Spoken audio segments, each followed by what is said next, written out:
Today is nice and loud. If all the devotees can kindly move forward. This is... Can you lower the volume for me? This is loud. So if the devotees can move forward through Prabhu, I think you're probably sitting there because of your daughter, right? That's fine.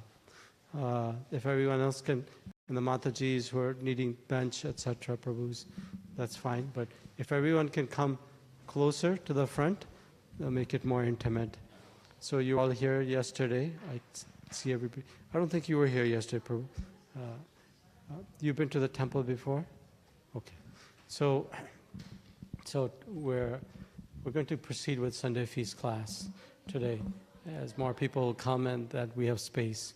So we have the pleasure of having His Holiness Bhakti Ananda Tirtha Maharaj, who's frequented Portland, on my count, at least 3 times. Originally, I think it was 2013 when we had a program with for pastimes of what was it? Pastimes of Bharat Maharaj.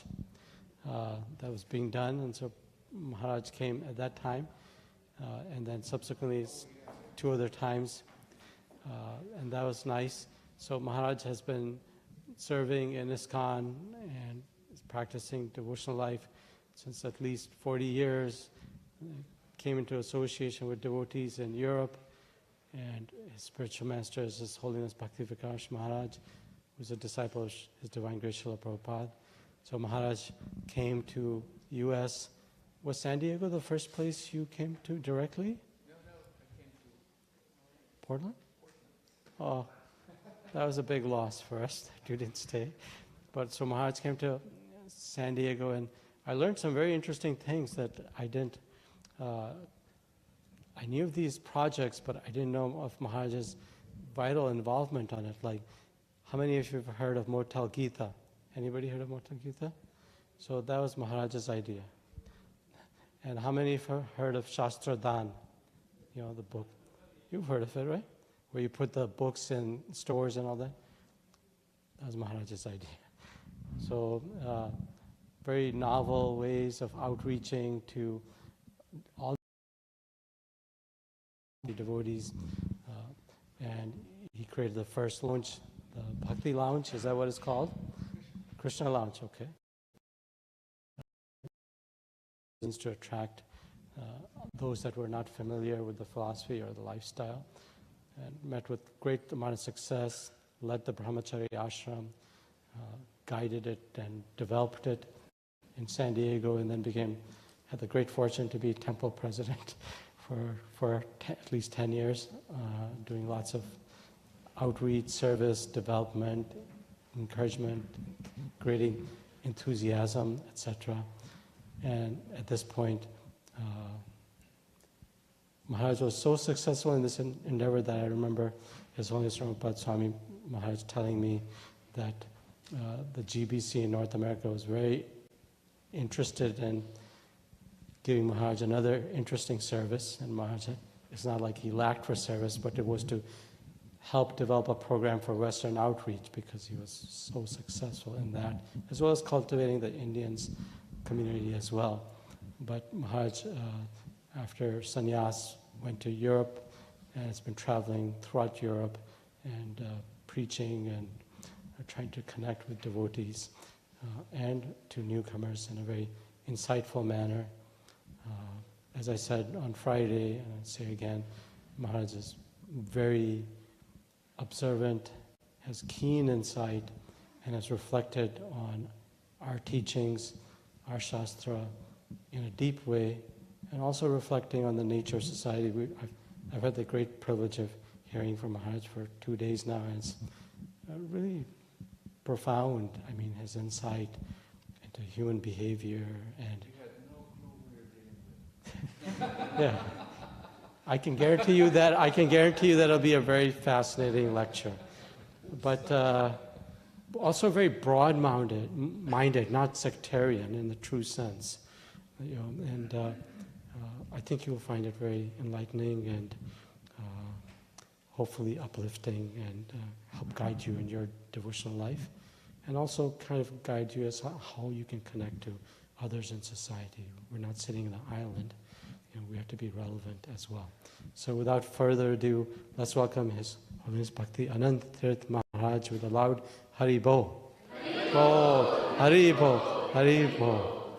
And I heard something from Hari Parshad Prabhu when he was in, I think, in Europe doing the Bhakti Immersion Retreat, because he noticed Swami Bhagwan Keshav Maharaj wasn't there. He said, okay, next time Swami Bhagwan Keshav Maharaj comes, we'll make him promise in front of the deities that he's going to come again. So we'll save that for later. Hare Krishna. Thank you very much, Maharaj.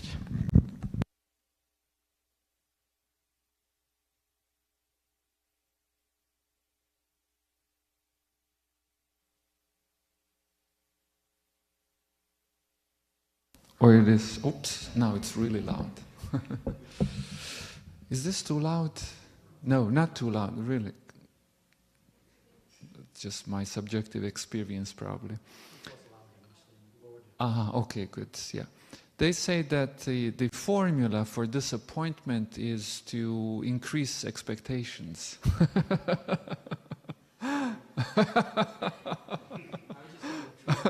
And one of the primary examples of that is the New Year's holidays. And after there's a known phenomena of depression that follows the New Year's holidays, because it's preceded by huge expectations and then an attempt at squeezing as much fun as possible. But because it was preceded by all these expectations, it's never satisfying. And then you have this post-New Year's period of depression. So you're about to experience depression period.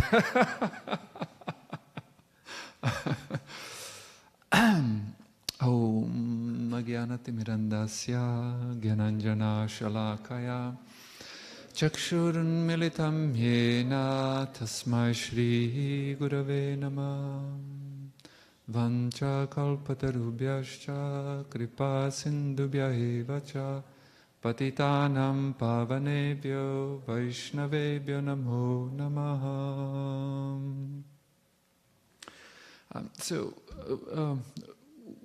When does this end with Arati, right? Usually goes for 1 hour. Okay. Since we started a little bit later, I think we'll start with, no matter what, they'll start with. We can finish by 12:30. Okay. You don't get to hear it. That's also. You spared.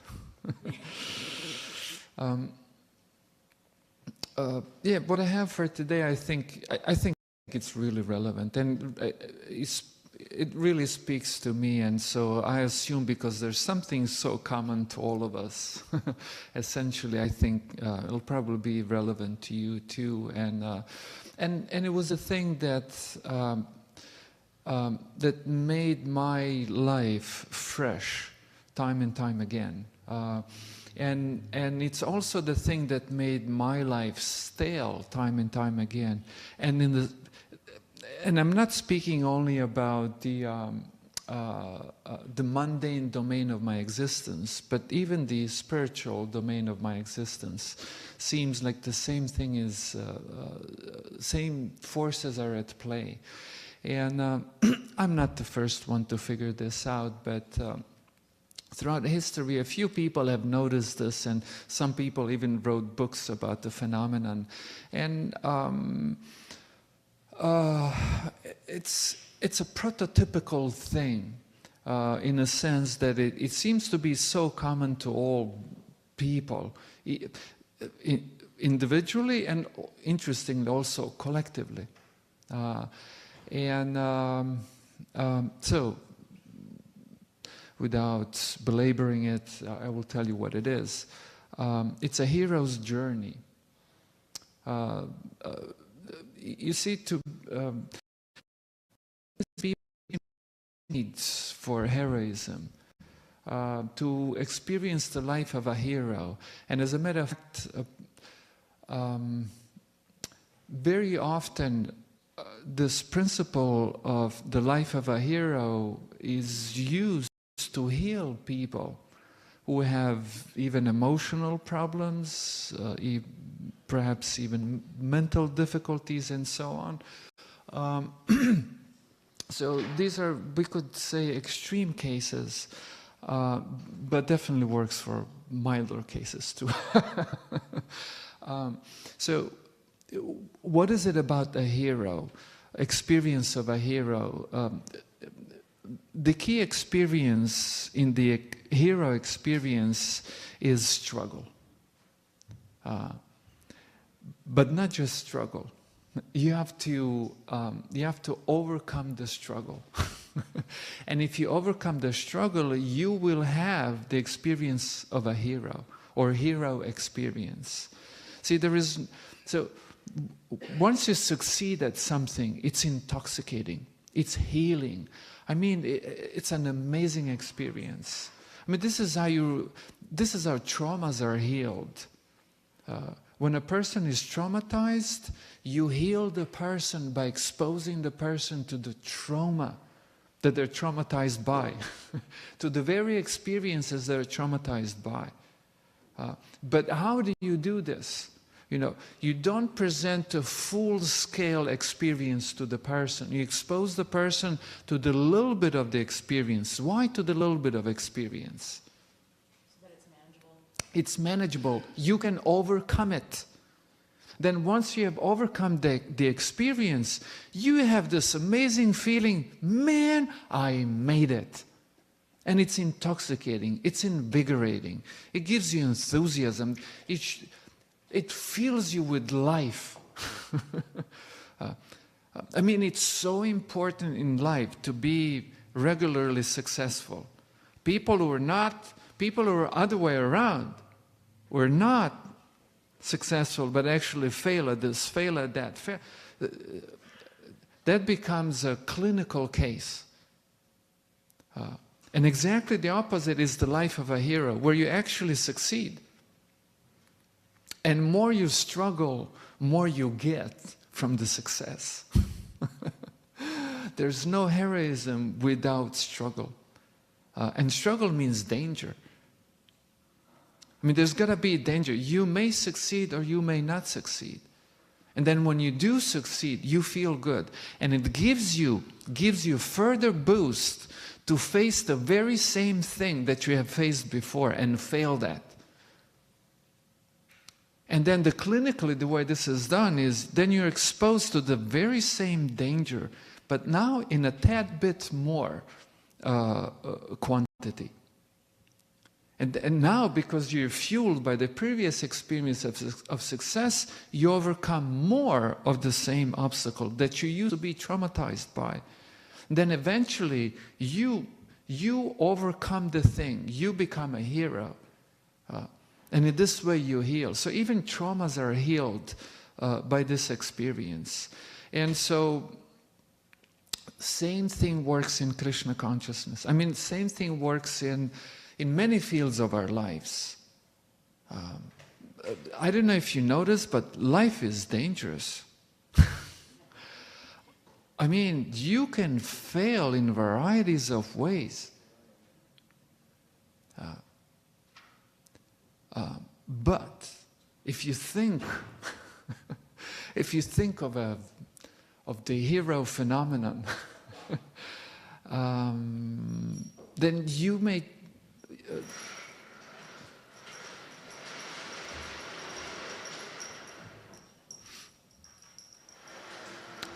Jai Nitai Sachinandana Ki.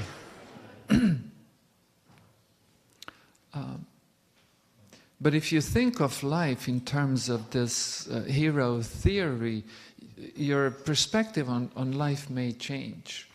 I mean, we can then ask questions which are also very interesting questions. Why reality is like that? But that's a different story. And no time to discuss it right now. So, let's see. So what I've done here is I looked up I looked up several versions of the hero journey, and I took one of the simplest ones, and I will present this to you real quick, and then I'll try to give you examples from Krishna consciousness how that works. First of all, there are two worlds to the world of a hero, two segments of this world. One is the known, and the other one is unknown. And pretty much the journey is the journey that starts within the domain of known and goes into the unknown, the dangerous territory. Why would one go from the territory of known into the territory of unknown? Because typically something is not palatable anymore in the status quo situation, in your own domain of known. And therefore there is a need for a change. And every change is a journey into the unknown. Because every change means you wish it will go like this, but you don't know. And that's pretty much every aspect of our lives. There's some danger to it. And there are 4 phases. I myself gave him these names, you know, the separation, the initiation, the battle, and return. So, 1, 2, 3, 4, there's 12. There are 12 phases. No, not phases, 12 steps in the journey of a hero. I'll read them real quick. First, there's the ordinary world. Then there's the call to adventure. Then there's the refusal of the call. Then there's the mentor figure. Then there's crossing the threshold. Then there are tests, allies, and enemies. And then there's the approach to the battle or the ordeal. And then there's the reward that comes after the battle. And then after that, you return home. And there's the journey back. And then during this journey back, there's a resurrection. There's a one more battle. And in Krishna consciousness, this is a very important one. And then there's the return. And now the hero returns with a elixir or, you know, magic something. And to I guess we'll come to it. In Krishna consciousness, what would that be? So the whole story begins with the ordinary world. There is the ordinary world, the world that you know, the comfort zone. But within a comfort zone, something happens. And because something happens, you want to depart from the comfort zone. And you want to depart because you want to depart or because you're forced to depart. Sometimes people just want a positive change, something different. Or situation became very painful and you don't want to be dealing with that situation. You have a tremendous need to change the situation. And so this is almost like involuntary, even though it is voluntary, but it's like, you know, money or life. I mean, dude, you gave me a lot of options. It's like, yeah, I have an option, but it's not much of an option. And so therefore, there's the second step, the call to adventure. There's a call to change something. Man, this was... okay, first I'll read this, then I'll go back to Krishna consciousness. Then there's the call to the adventure. And what's interesting, very often we refuse to answer this call to adventure. Why do we refuse? Because every change is a threat. And we all know that life is a dangerous thing. There's a lot of beauty about life, but there's a lot of danger, and there's gradation of danger. And so we're thinking, should I do it? Should I not do it? I don't want to do it. And then typically person there meets a mentor. And the mentor encourages the person, yeah, man, go ahead. Everything will be fine. And then the mentor tends to point things out. You see, this is the path. And it gives us some soothing words. And I mean, like if you watch if you watched one action movie, you watch them all. They all go through these phases. I mean, they're all, I don't mean to offend anyone, but to me, that's really boring. You watched one, you've seen them all. And so the other thing that mentor does is that the mentor then also points out in you your strengths and your weaknesses. And now that you know what your strengths and weaknesses are, then you know what battles you can pick. And also how you're going to fight your battles. And so the mentor is a very crucial, plays a very crucial figure there. And then this induces the crossing of the threshold. Now you're entering the world of unknown. You have started the journey. When you start this journey, along this journey you will notice that there's allies and there are enemies.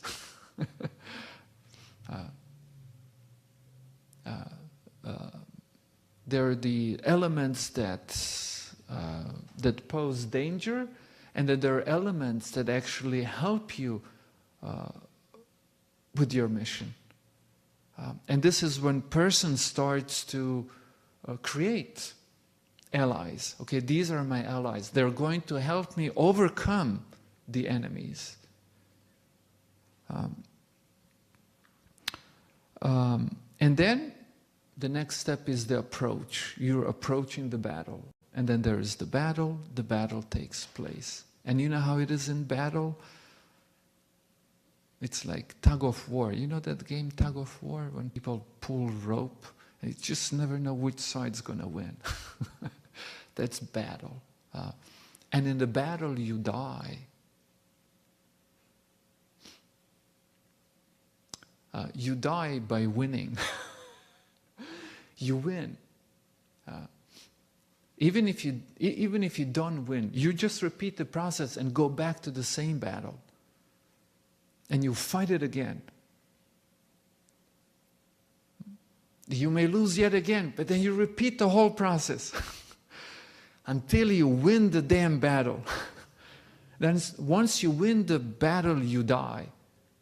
You die in a sense, all of these experiences have made you a different person.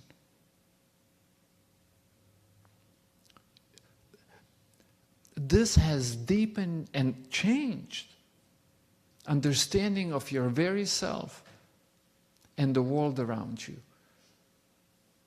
The nature of the world, the nature of you, the nature of your relationships, what is going on here. And then after that experience, there is the reward. And the reward is this new birth. The reward is the experience. The word is, in the movies and fairy tales, it's typically a person, I don't know, got some magical something. But in life you typically don't get anything magical like that. You get something really magical. And this is personal transformation. And now you have this wealth. And with this wealth begins the third phase, which is now you're going back. Excuse me, the fourth phase. Now you're going back, return. This initiates return. Now you're going home, like Dhruva Maharaj, for example. And then as you're going back, there's again some enemy. And typically what you have now needs to be protected. On the journey back, this valuable thing needs to be protected. And this is where final battles take place. And then when you make it back, you transform the community with the valuable thing that you have brought from this excursion. And so this is a prototype story, and you'll find it in movies, in stories, in cartoons, in I mean, you could say this is Ramayana follows very much follows these steps. 12-step program. 12-step program to recovery. It's used in psychology, where you don't physically, like the therapist doesn't take you on a physical journey, but takes you on a metaphysical journey, on a mental journey. And it guides you through this experience where you come out successful and you return with a potion, with a valuable thing. And then eventually, so as you're transformed, you transform your community. And by the way, in Krishna consciousness, we look forward to having all of you transformed. And as you return from the journey, you transform the community. In terms of Krishna consciousness, ordinary world, I guess, for me that was the ordinary, very ordinary world. I was born, I was a teenager, my family, friends, school, job. It was all. I didn't see any value in it. It was just you live and then you die.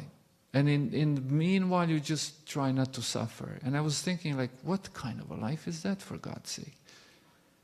So ordinary life became, I lost interest in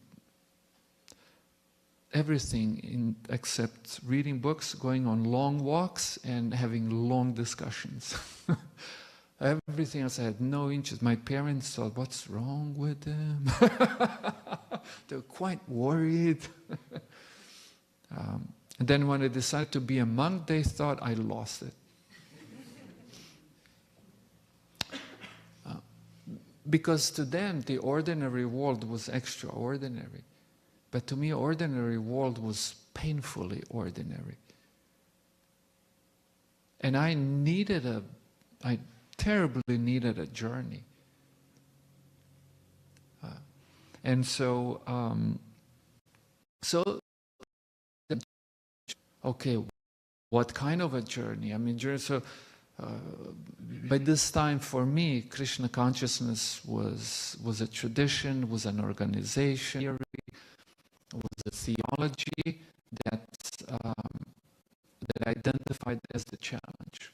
Like, this is the thing which I thought was worth living. And it was a challenge, and it was daunting. I obviously had to change something. And then I was thinking, I can't do that. And then I was thinking, maybe I should become a monk. And then some or other God, universe, karma, I don't know what. But there was an arrangement. And I met monks, Hare Krishna monks. And there was it was very clear I had to do that. Nothing else made sense in this world. More I studied this world, more I saw more I felt like everyone were just hamsters on a wheel, running with no point. Just everything's so cyclical. You die, you eat, sleep, die, take birth, repeat, like go to work, spend money, fear. There's a saying that, how does that go? In regards to fear.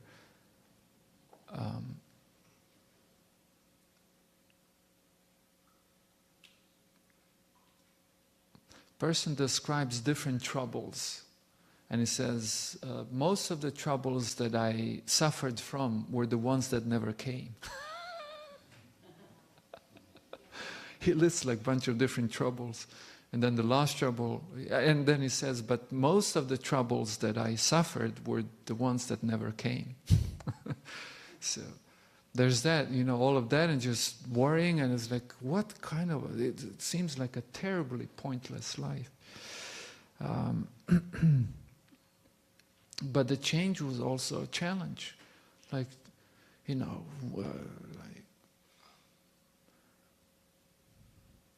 will I lose the inheritance? That was, I have to admit, it was one of the things on my mind. My family had quite a few properties, and I was thinking, will I lose inheritance? Yeah. I mean, Arjuna had this question in the Bhagavad Gita when Krishna told them to take the hero's path of Krishna consciousness. And Arjuna said, well, what happens to one who renounces this position for the transcendental position but does not succeed? Will he become like a wind-driven cloud in the sky with no position? So that was my thinking also, and I was thinking like, what about health insurance? What about inheritance? And what if I don't make it?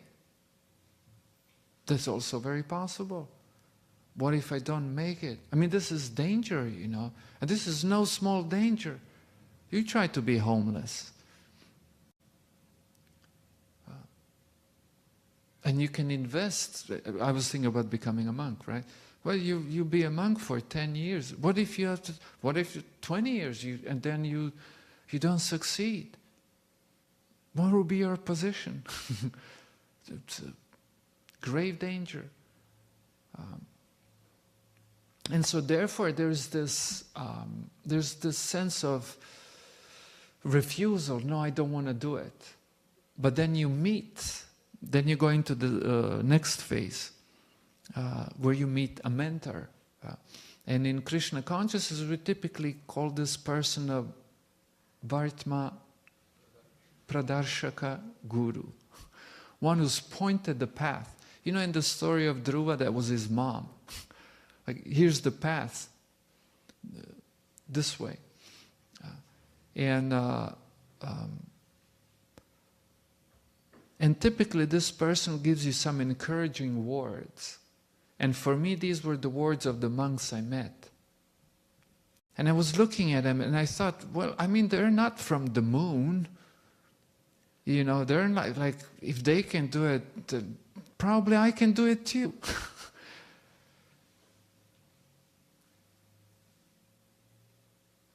And they're really nice. They were very encouraging and accommodating, and gave me a few pointers, and so they basically filled this role of the mentor on the path. And then some other friends of mine who were at the same time with me developing spiritual interests, and very specifically interest for Krishna consciousness, they're also telling me, yeah, man, go for it. We're weak, but you don't be like us. Bastards, they just stayed in the safe in the safe position and pushed me off into the abyss of unknown. Friends. But I eventually returned home a hero. Aha, not them.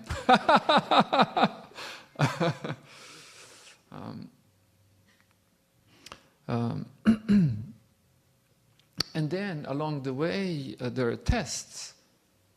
And there are tests, and then you see there's elements that are friendly to your path, and there's definitely elements that are not friendly. And what's interesting, some of our acharyas, they say that this is the path of progress in Krishna consciousness. When you come to put positive value on something, you will quickly put further positive value on things that support it, and a negative value on things that destroy it. So it's impossible to have absolute positive values. sign of advancement is that you will have positive and negative values in your life. Because the moment you recognize that something is valuable, you will also notice that there are elements that are friendly to it and that are not. Elements that support it and elements that don't. And our acharyas say that this is point of further advancement in Krishna consciousness. And in this way, devotee practices acceptance of things that are favorable and removes oneself from things which are not favorable. And you also literally, you create friends along the path. You know, people who will support you, you know, people who float your boat, don't sink it. And on this hero's journey, I tell you, I mean, if you can manage to have a couple of good friends, that's freaking invaluable, to put it in ordinary terms. You cannot put value on it. Crucial element in hero's journey.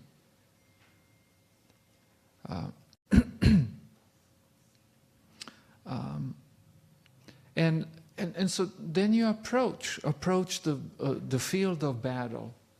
And for someone who is on the path of Krishna consciousness, we're not talking about one single battle. There's many, many battles. And in these many battles, you will see that you're actually at the end fighting really one battle. And they're going to repeat. And what's interesting, I don't know if you noticed this about life, and I've heard this many times. I have no proof to say that this is absolutely so, but it just happened to me so many times that I think this is probably a system. Namely that in life you get, especially in Krishna consciousness, you get tests. And as long as you don't ace the test, as long as you don't learn the lesson, you have to repeat the lesson. And I noticed that in my own life, you know, once you master a lesson, it seems not to repeat anymore. But new lessons come. So is battle composed of wars or is war composed of battles? What's the... War is composed of battles, yeah. So there's one war but many battles, but it's really one war.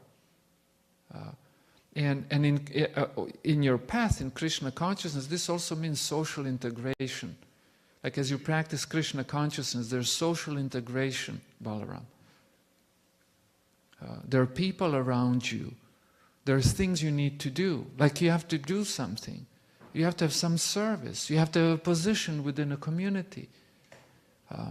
And you find that you will find sometimes you just like lash out at people.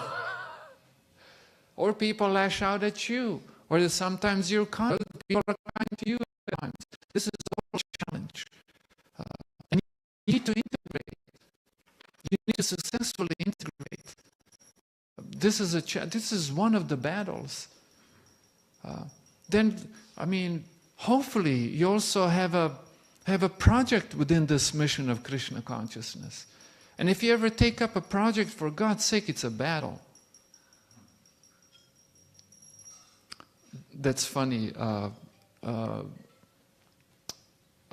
Gandhi, you know, Mohandas Gandhi, also known as Mahatma Gandhi, at the end of his life, he said, this was his realization, he wrote this at the end of his autobiography. He said that he was a missionary, he was a huge missionary, and spent all of his life living and acting for other people's benefit. And then his realization at the end of life was, it takes buckets of blood to get anyone to do anything.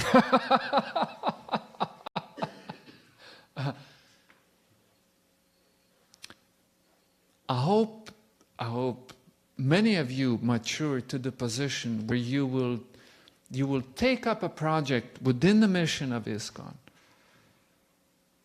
And you will have the same realization like Gandhi.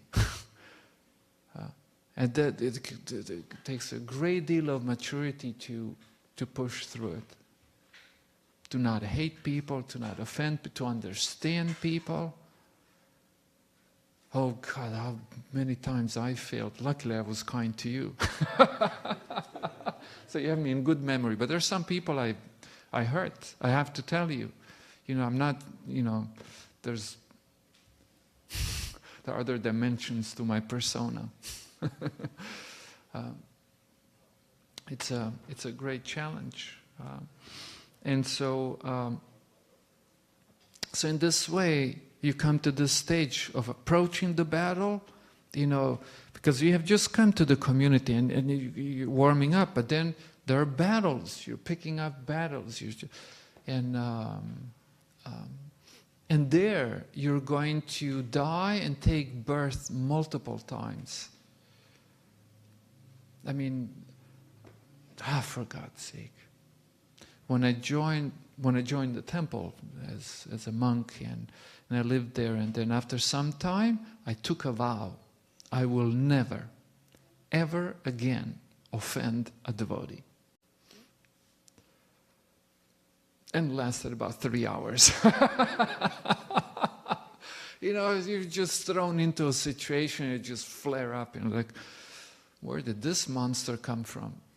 And then devotees were opening a new temple, a new center, not a huge temple, but just a center.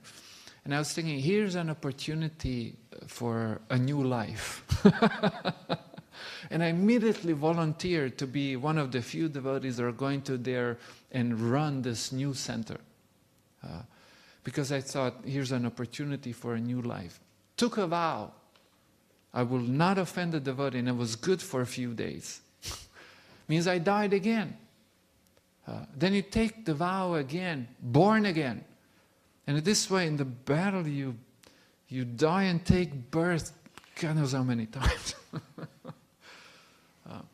But if you win the war, in other words, you have some major victories, you become a stable devotee. I mean, people are looking up to you. You have gained experience. I mean, you don't become wise by not doing anything. You become wise by suffering. Suffering the hero's journey. So same in Krishna consciousness, that's how you become deep. With good realizations. And this transforms you. And the fact that it transforms you, this is the magic power you got. It's your own transformation.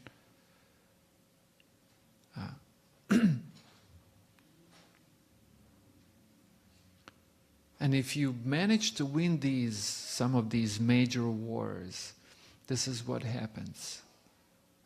And then you start the journey home. Now you can really do some service. I mean, you look back and you think, I was doing service, man, I was just being tolerated.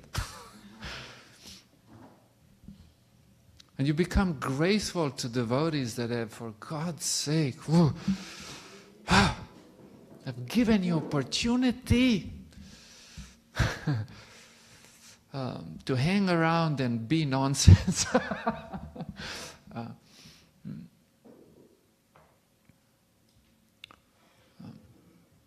So now you're going home, and this return home is that now you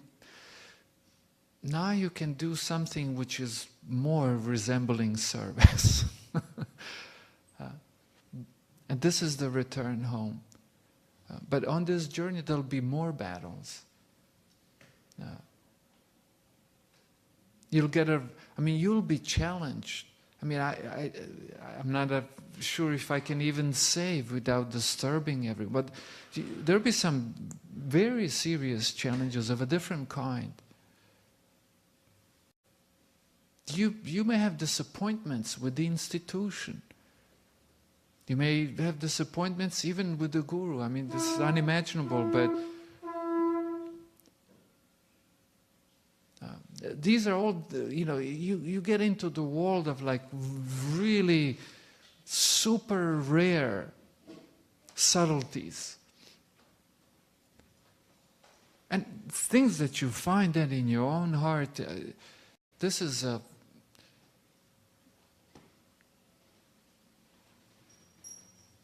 different world. And then as you go through this,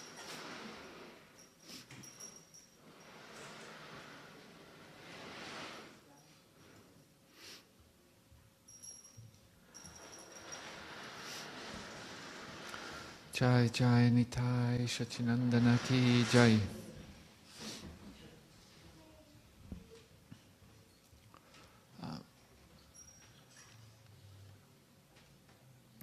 And so these are, we could say,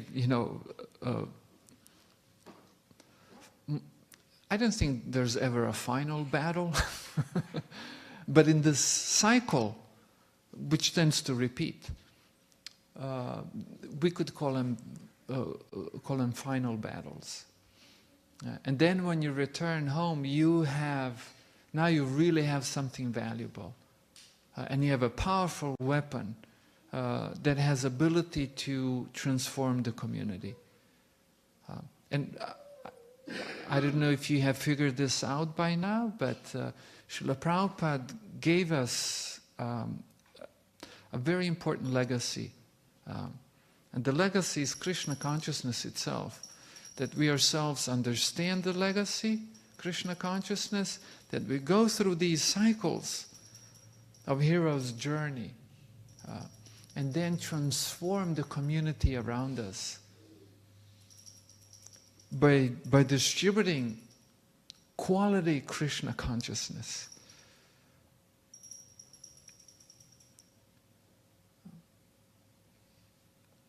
And often devotees, this is a very usual question, what if I don't have faith? What if my Krishna consciousness became stale?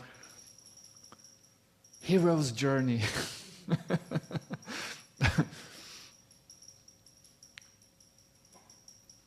Krishna consciousness is not stale, impossible. Life is not stale. If it is stale, it's a challenge in itself.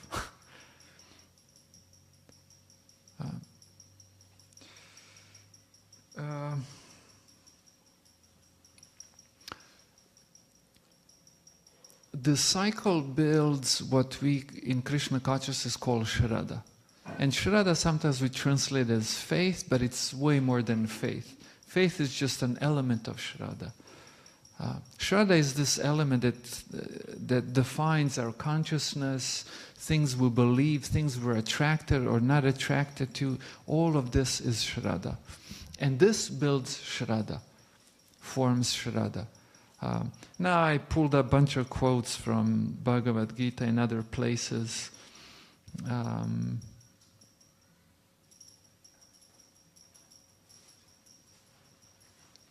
That discuss the nature of Shraddha, but I will not read that now. Maybe I'll just say quickly that person without Shraddha is a destroyed person. And then more we have in our life, something that we want to live and die for, better life we have. And Krishna consciousness is this comprehensive and deep thing that when you see it, when you understand what Krishna consciousness is, you are overwhelmed by its value and importance. And so it's not that you identify it as the goal of life, but it presents itself to you as the goal of life. And you live for it, and you die for it. Like that.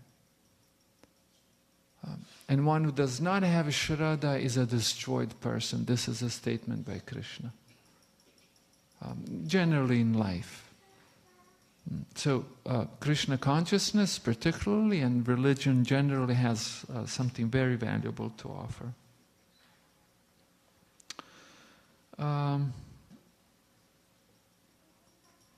Okay, I'll stop there. I won't go further. Om Tat Sat. Are there any questions or comments, perhaps? You're first and you're second in that order. Yes? So you talked about the hero's journey, and you alluded to the fact that a lot of us will or are currently in some sort of journey ourselves, whether that's in Krishna consciousness or outside, if you make that arbitrary division. I'm curious, as we go on these journeys, all of us, what you perceive through your lived experience and your synthesis of Shastra, what the tenets of an aspiring hero should be for us to kind of consider as we go about our daily lives. I think Arjun is an archetypal hero, like in Shastra, but I'm curious just to hear what you think some of the other qualities of those kinds of heroes are that we should be intentional about trying to embody. Yeah, that's a very good question, but I will not directly answer it because, I'll tell you why. Because the tenets become obvious.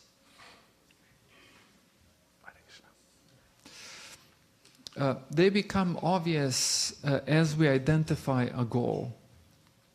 And you know, religious people try to do this, try to identify a goal for someone else. It doesn't work. Doesn't work like that. Every person themselves need to identify the goal. And if you want to get someone interested in Krishna consciousness, all you can do is present your understanding of Krishna consciousness to the person. And if the person sees Krishna consciousness, experiences Krishna consciousness as the goal, then the tenets become obvious. Otherwise, tenets just become a, you know, sectarian, religious, arbitrary choice of somebody like that. Are you okay with that answer? Yeah. Okay. Thank you. Yes. Hare Krishna. Hare Krishna. Hare Krishna.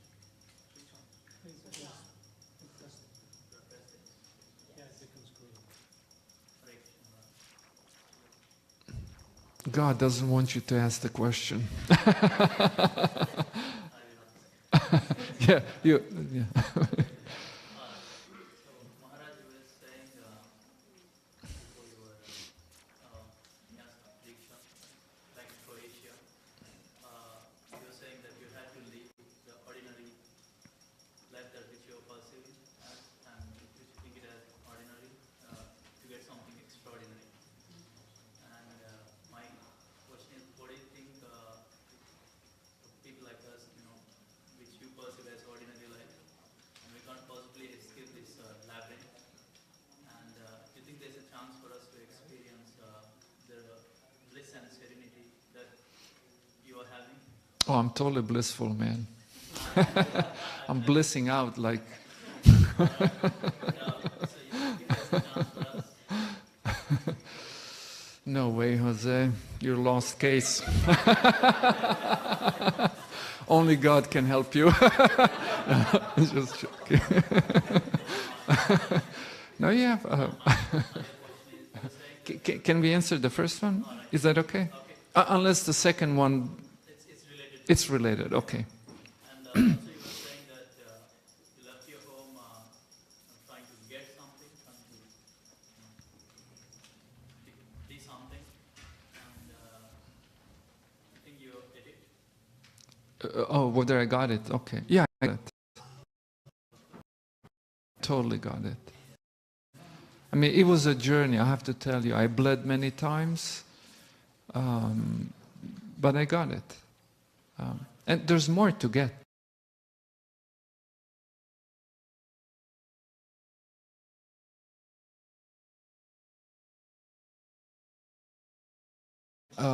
No, it's not that one has to become a monk and, you know, I mean, first night I only referred to it. I didn't go very deeply into it because I didn't know what was the level of interest. But every one of us has to has to go through the process of individuation. And individuation is a process where you're not meant to copy other people's lives. Like, you have your own battles, you know. It's not that you have to become a monk or not become a monk. Yeah. That's totally irrelevant. You know, for me, that was the relevant thing. You know, that was my path. It doesn't have to be yours, or it could be. You know, I don't know. But especially in Krishna consciousness, we absolutely don't have that concept that one needs to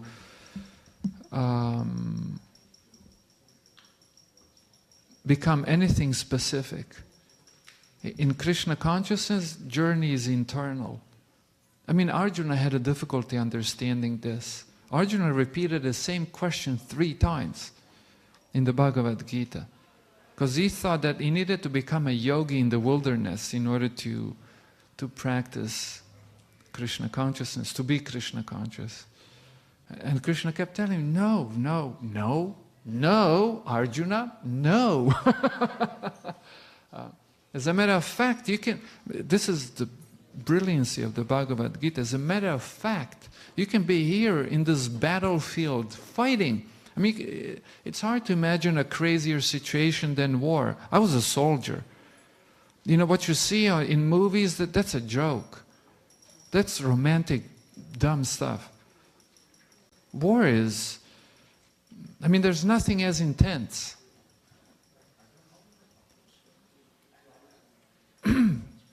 I mean, it's so intense, you can't even describe it to people, because some people would, just by describing it, they'd be disturbed.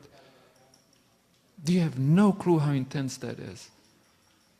And Krishna is telling Arjuna, in that crazy, intense situation, you can be Krishna conscious. So it's an internal journey. But the thing is that you have this stale situation. That's the beginning of the journey, typically. You know, and the stale situation becomes challenged by the fact that it doesn't work, by the fact that it became stale. You wouldn't call it stale if it was good.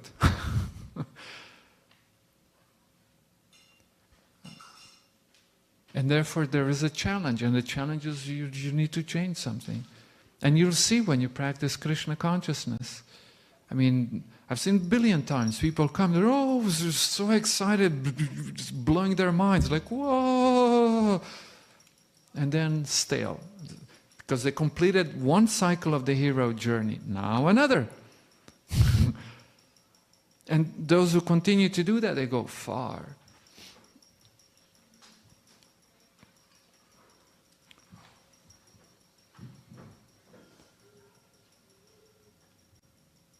Does that answer your question? Yeah, okay. Thank you. So you're a happy customer this lovely afternoon.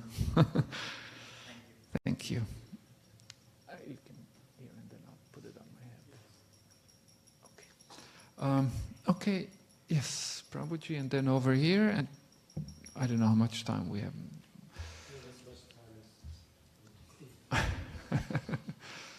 Now you'll get some holy water on your heads. Yes, Paramakaruna Prabhuji.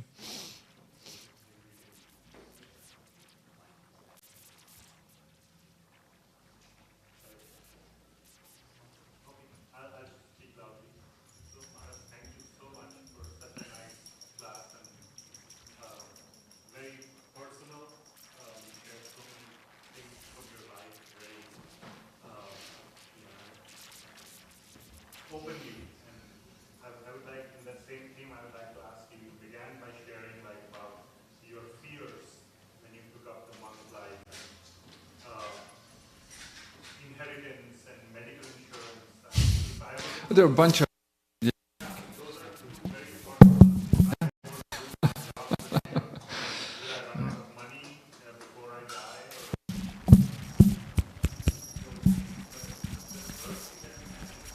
To get some more, if you could elaborate about, will I be successful? So the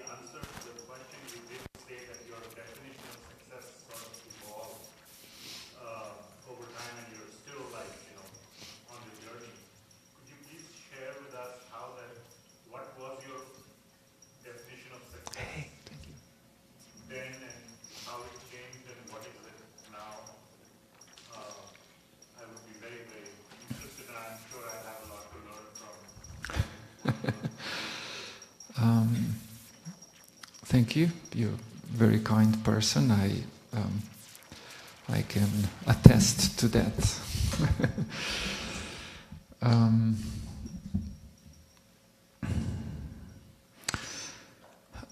Yeah, more cycles you complete,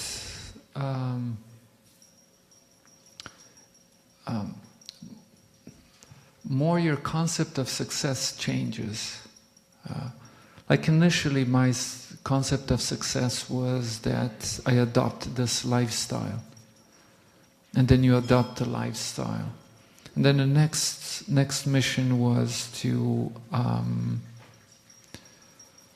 one of the next successes or goals identified was to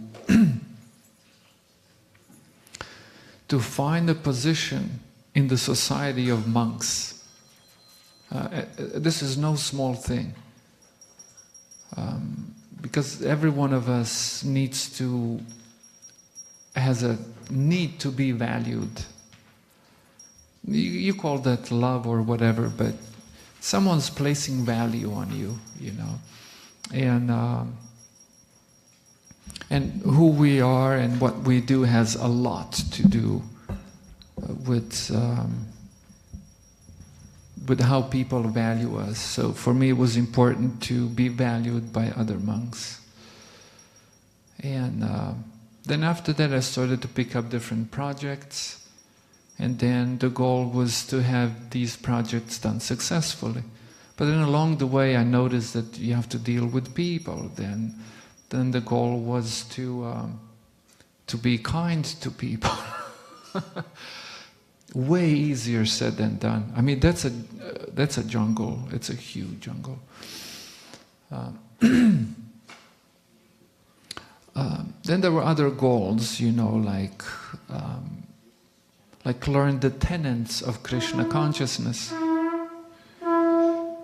That meant you had to read all the books, and there's quite a few books, if you noticed, in Krishna consciousness.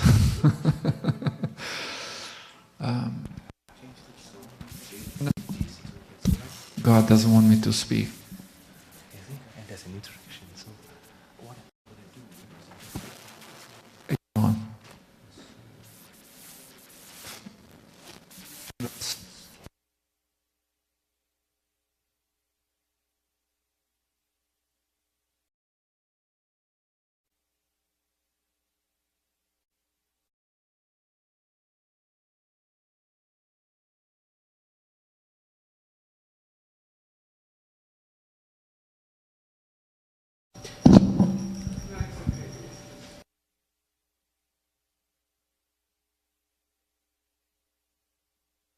Okay, we're back to using mics.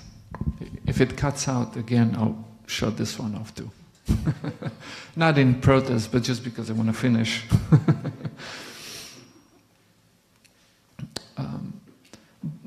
Then along the way, there were other battles that became very obvious.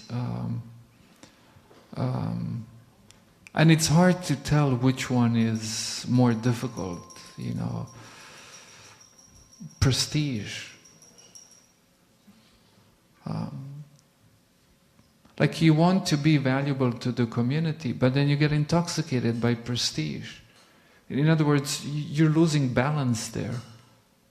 And it's a very subtle line, but if you haven't taken all these battles by now, you're just not aware. You're just like a bull in a china shop. You know what a bull in a china shop is? You know what China is? I mean, ceramic.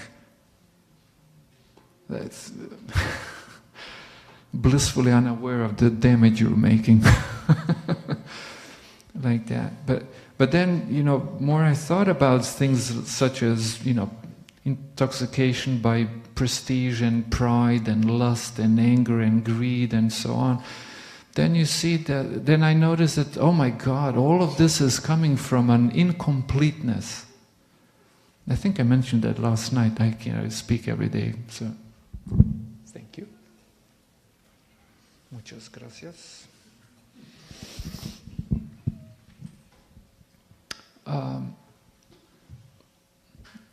that all of these needs come from a sort of spiritual incompleteness, that, as an spiritually incomplete person, you're trying to complete yourself by these artificial ways and means. And you haven't discovered the freedom in humility and in dependence on destiny as the hand of God. These are, by the way, in terms of Krishna consciousness, very advanced stages of Krishna consciousness. And then I challenge you to be self-satisfied or complete.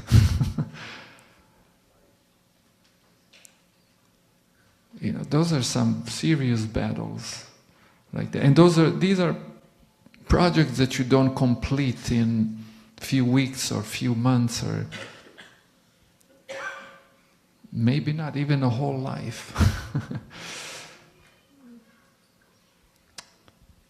Like that. Is that okay for an example? Yes.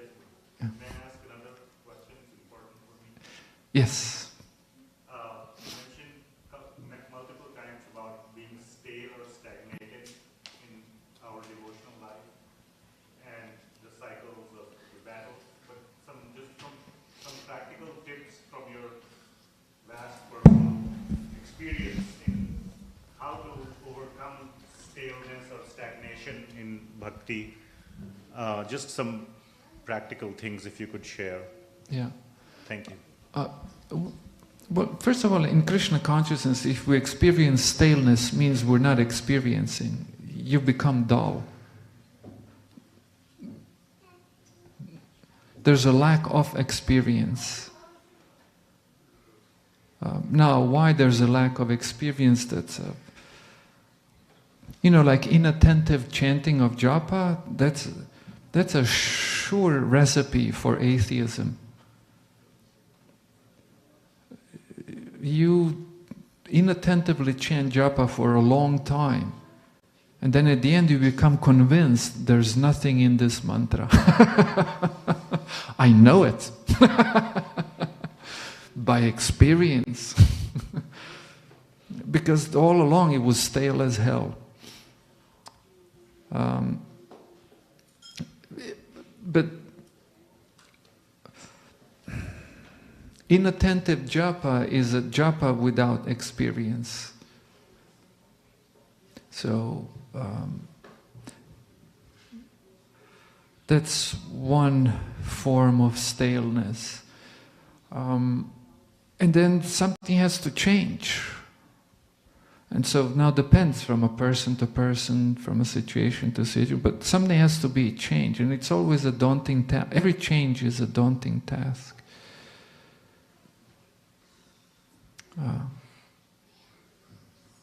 Even to chant japa attentively requires some heroism.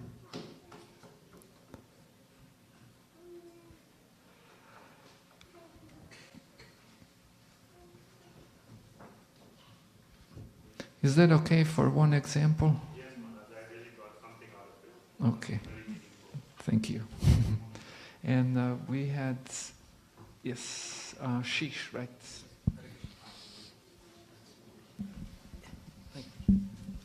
So you said at one point life keeps teaching you the same lesson until you have actually learned the lesson, and then it no longer repeats. I could very well relate to it, and I'm sure others in the room can also relate to it. Just to make it clear, I don't want to say that that's written in any scripture or something. That's just my experience, completely subjective experience, but seems like a lot of people share that experience, so there might be something to it. Agree. I've always wondered, what does one actually miss? Are they not self-aware, including myself, enough to understand that this is the same message disguised in a form of a different situation or a person? Are there other reasons? And if there are any tips on how we can avoid so many iterations before we actually learn it, because like you said, more are going to come. Hare Krishna. Two mics are hitting each other. That's a very good question. The reason why we repeat the same lesson is there's a tendency to turn into an automated being. Not completely, but certain mechanisms, psychological mechanisms, behavioral mechanisms in us are so automated, we don't see them. And I mean, I don't know if I should, okay, let's, I'll say it, so whatever happens. I met a woman who had a trouble with teenage daughter. And I don't know why people think that monks know everything.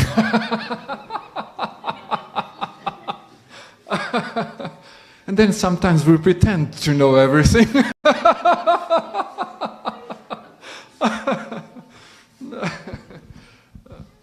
So she was telling me about the troubled behavior of her teenage daughter, and how her daughter just doesn't listen, and even though she's telling her, look, it's like this and it's like that, and don't make those mistakes, but the daughter does it anyways, and she's just a teenager out of control, and she's going to hurt herself.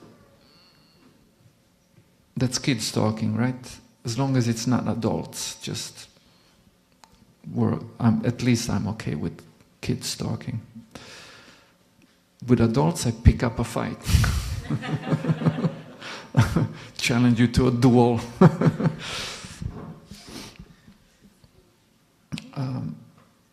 But then, more examples she gave from her own life, more I could see that she's exactly like her daughter. That she's exactly incapable of hearing. And that's one of the reasons why her daughter is not listening to her. By the way, in psychology, that's a known phenomenon. Disillusion with the idolization of parents in teenagers. And it's an important step in one's psychological development, according to the science. And so she, as a teenager, was she didn't see her parents, not only mom but also dad, that was my conclusion, knowing few things I know. Why? Because, when she was a baby, she thought, as we all typically think, my parents they know everything.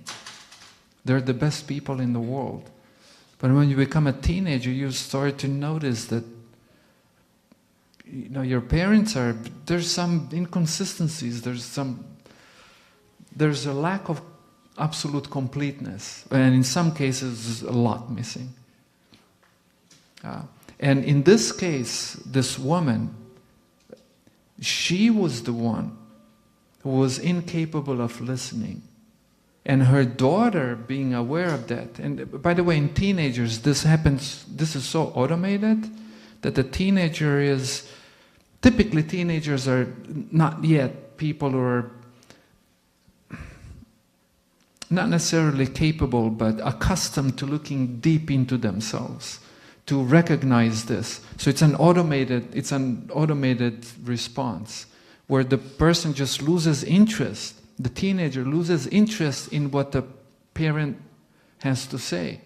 And the parent just repeating the same message 1 billion times, and the kid is just zoned out. Just like, yes, mom, but not hearing anything.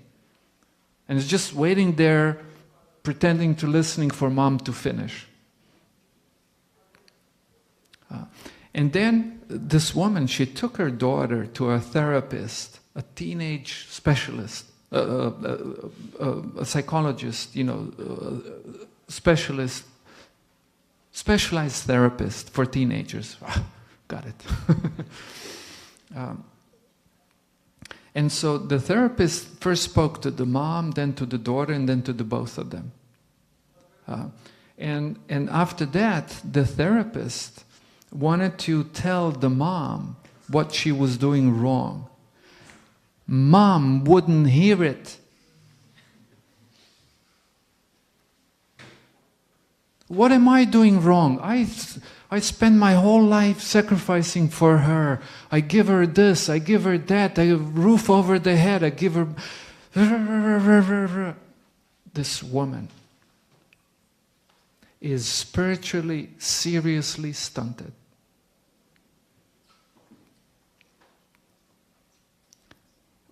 Like, she was incapable of being vulnerable.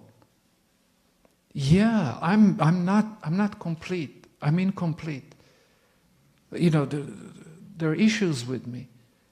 And this person was about to point that out to me. I can hear it. And this is so automated in her that she's not even aware of it. That's the next level of being bad. A bad situation. So these processes in us are so automated. You're very often not even... I'll give you another example.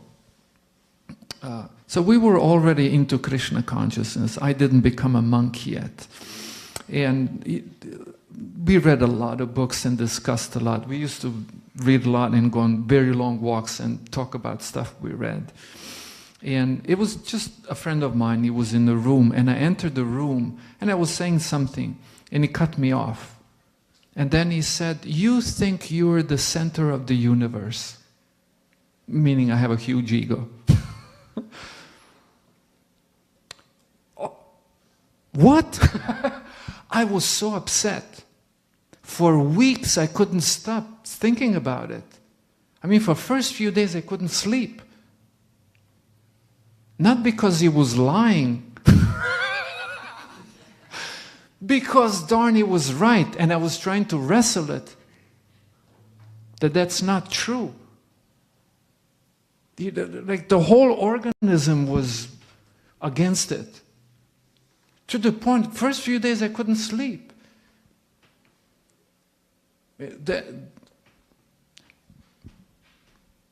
That's the automation of these processes. And a friend of mine, he's a devotee, and he's an astrologer also. Very good astrologer. Also, he does some kind of therapies, I don't know, all kinds of different therapies. Abracadabra. And yagyas and all kinds of things. Very interesting person. And we just had a conversation last month on the phone. We call each other every once in a while. And we spoke about this, exactly this.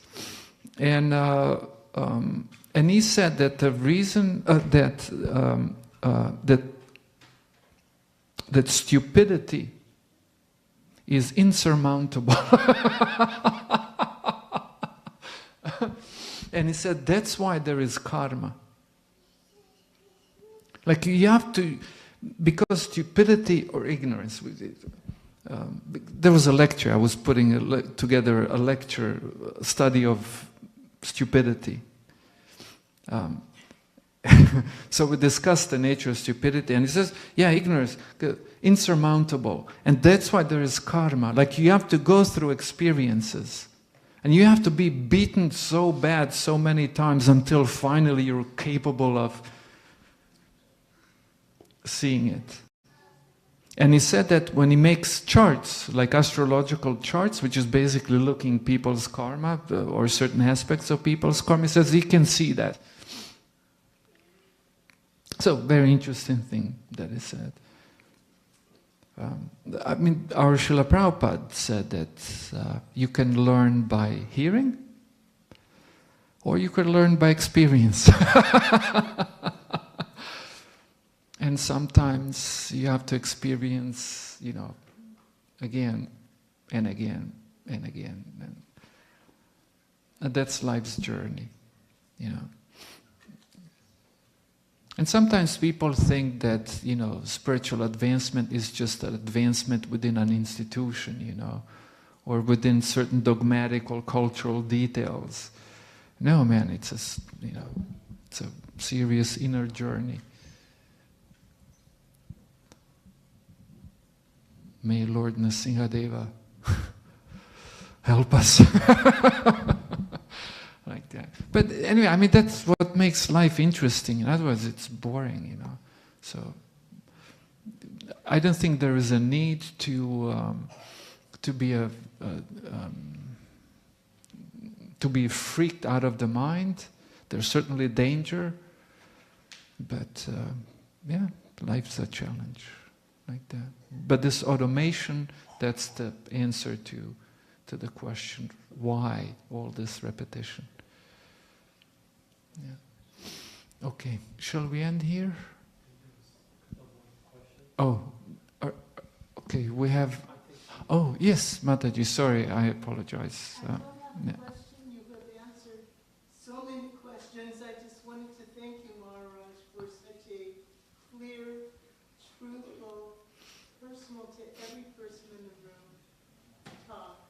I appreciate it so much. It rings very true for me, and I know it does for everyone who thinks about it here.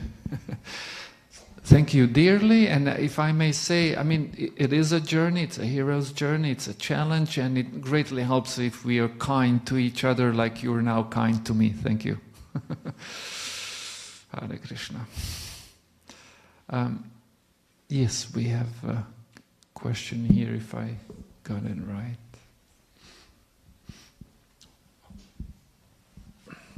Hare Krishna Maharaj.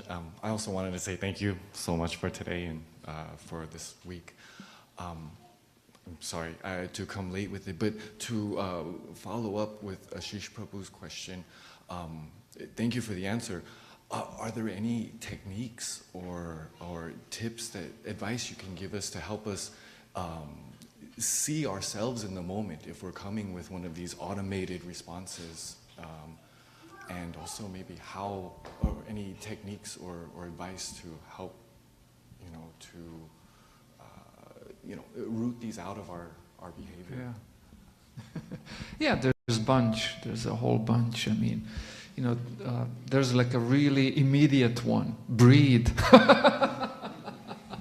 But really, next time you get upset, really try to inhale deeply and exhale. If you do it 3 times, you'll be a different person by the end. But the thing is, in the heat of the moment, you probably won't be breathing deeply. You'll just be acting. Well, that's why the process of learning begins with attention. You point something out and you become aware of it. And so more you become aware of it, interestingly enough, more you can do something about it, more you become empowered about it. And so, one of the reasons why in Krishna consciousness we speak of sadhu sangha is that sadhu sangha doesn't mean just to come and eat together, but I mean it's part of, we take prasadam, there's a great value to it, spiritual value and so on. But another aspect of sadhu sangha is discussion that brings attention to these elements which we're otherwise unconscious of. And the way these mechanisms work, they're so mechanized that typically they jump you. And you become aware later. But that's okay. Because that means you can do something then, even though perhaps there's nothing you can do at the moment because you're unconscious of it. But you can do something afterwards and before.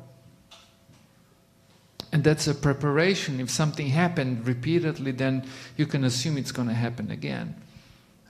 And therefore you prepare. Like you think, oh, how did it happen? Okay, so first that happened, then that. So that means I gotta stop it right here. And by very important thing, practice of Krishna consciousness means 2 things. It means pulling out the weeds. And that means stopping these processes, for example, doing our best to do that. And everything else that it needs to be done to accomplish that.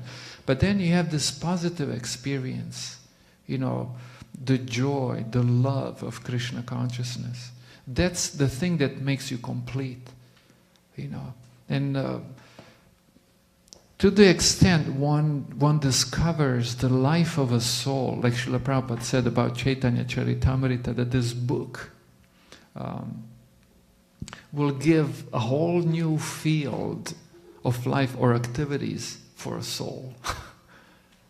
And what you find there is this wonderful life of Sri Chaitanya Mahaprabhu and his devotees, their dealings, the mission, the troubles, the the fun, the teasing of each other, taking prasadam, the kirtan. So what you experience there is joy, is love, is things that complete you.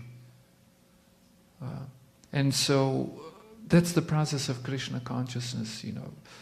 Trying to be conscious of the weeds, identifying them, try to pull them out, and leave it up to Krishna how much we're going to be successful at it, and then having good experiences in Krishna consciousness, in kirtan, in service, in humility, which is another hero's journey. When you discover the bliss of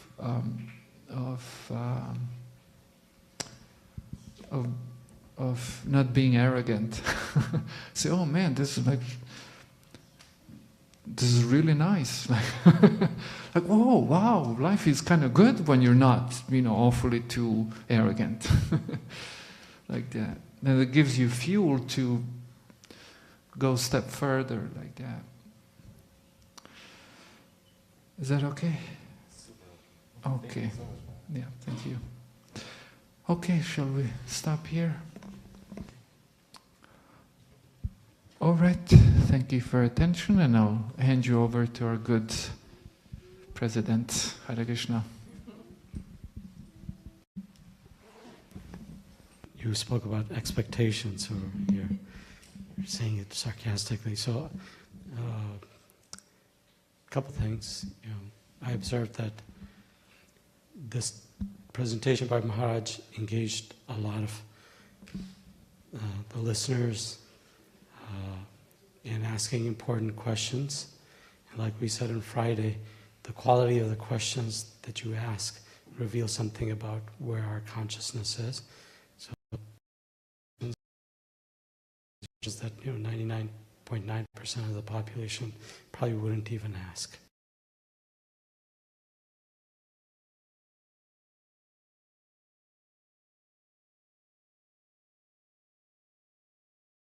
Offend you, and you decide to come again along with your wonderful assistant Kala Prabhu. Maybe we can have something like an informal discussion like this, because I think that's where community occurs. You have lectures. Oh, your kindness is healing. I feel like healing when I come here. Nice. Well, you're doing that nicely here, and also I think opening of the heart. That's one of the principles in Nectar of Instruction. Receive and share things in confidence. So thank you all for asking very wonderful questions and enlivening questions. And this gives Krishna consciousness life, rather than just something in a book. It's an experience for us to live. So I think there are two things. One is we haven't had a stand-up kirtan in front of Shishinatai Satyanandan, and we try to emphasize the chanting of the holy name, so we'll do that maybe for 10 minutes or what. It can be done for 24 hours, but for a short time period. And then Parnika has a bhajan that she wanted to do yesterday for Nrsimhadeva's pleasure. And wait, let her be. And then you're okay doing it today, Parnika? Okay, so let's stand up and have a kirtan, and then that. But before we do that, let's appreciate Maharaj with a loud Haribol. His Holiness Bhakti Ananda Tirtha Maharaj ki Jai. His Holiness Bhakti Ananda Tirtha Maharaj ki Jai. So Maharaj, can we ask you for a promise in front of Shishinatai Satyananda that you might come? I'm joking. Also, Balaram Prabhu, also he's kindly giving us a lot of wonderful association. He gave a wonderful class this morning. So thank you, Balaram Prabhuji, for coming. Hare Krishna.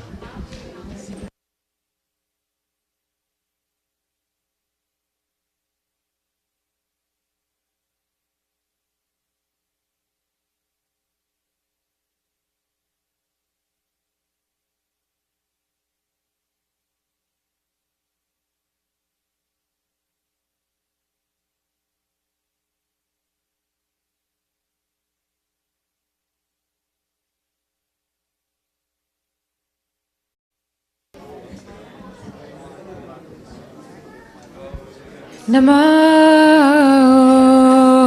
Vishnupadaya Krishna Prestaya Bhutale Srimate Bhakti Vedanta Swami Iti Namine.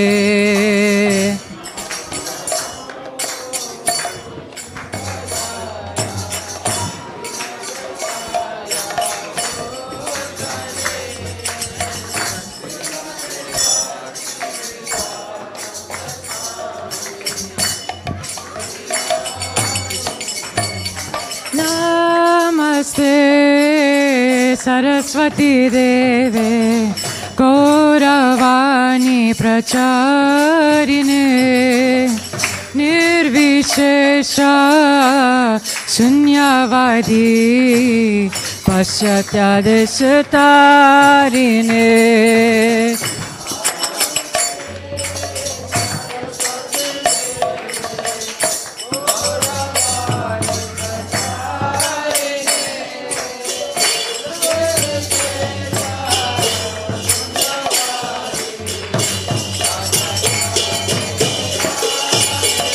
Jaya Shri Krishna Chaitanya Prabhu Nityananda Shri Advaita Gadadhar Srivasadi Gaur Bhakta Vrinda.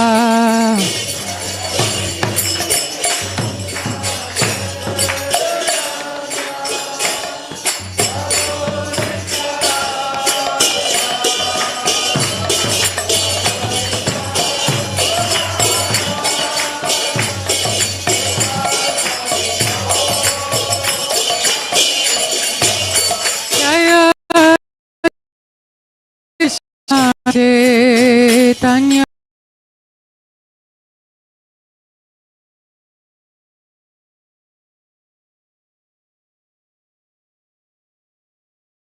Sadi Gaura Bhakta Vrinda.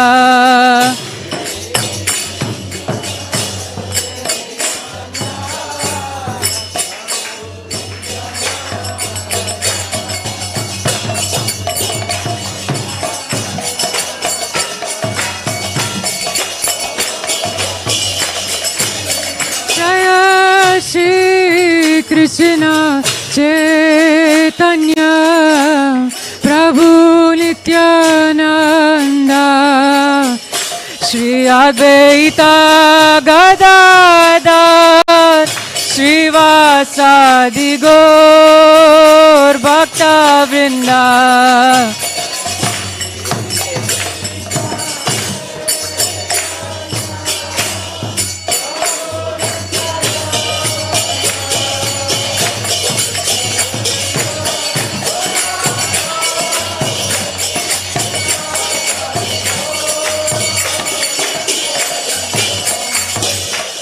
Hare Krishna, Hare Krishna, Krishna Krishna, Hare Hare, Hare Rama, Hare Rama, Rama Rama, Hare Hare.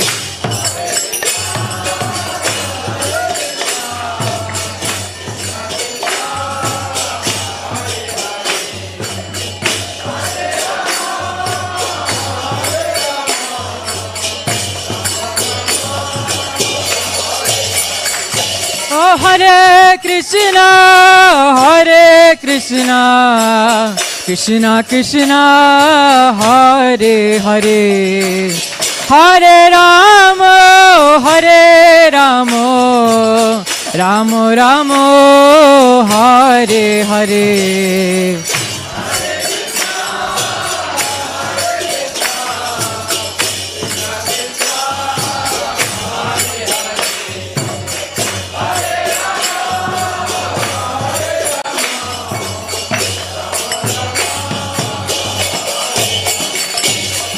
Hare Krishna, Hare Krishna, Krishna Krishna, Hare Hare, Hare Ramo, Hare Ramo, Ramo Ramo, Hare Hare.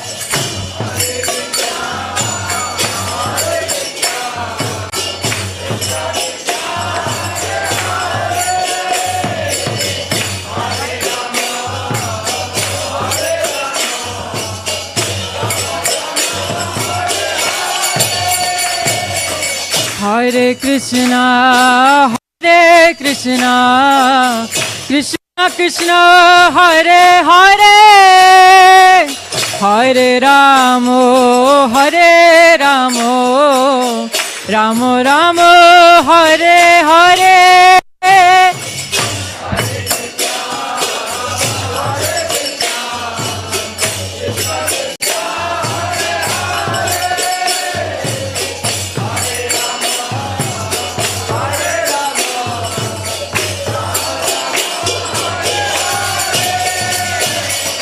Hare Krishna, Hare Krishna, Krishna Krishna, Hare Hare, Hare Ramo, Hare Ramo, Ramo Ramo, Hare Hare.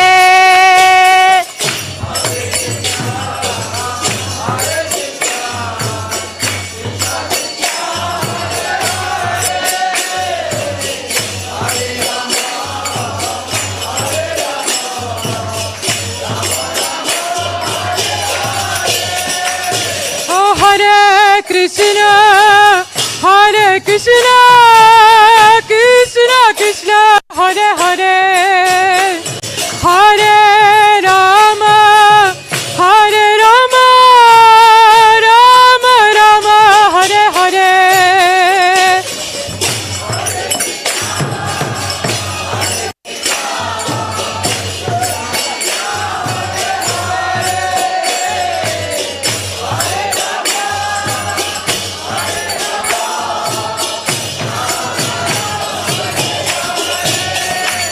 Hare Krishna, Hare Krishna, Krishna Krishna, Hare Hare, Hare Rama, Hare Rama, Rama Rama, Hare Hare.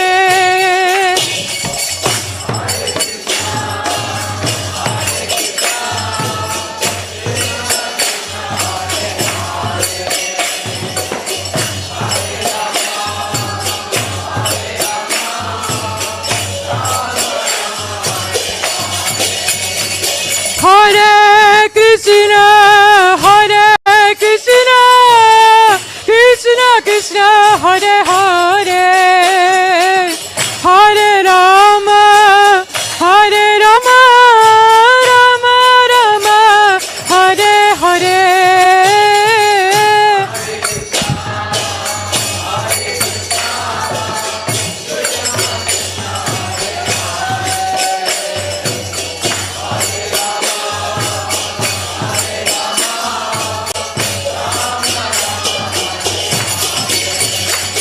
Oh Hare Krishna, Hare Krishna, Krishna Krishna, Hare Hare, Hare Rama, Hare Rama, Rama Rama, Hare Hare.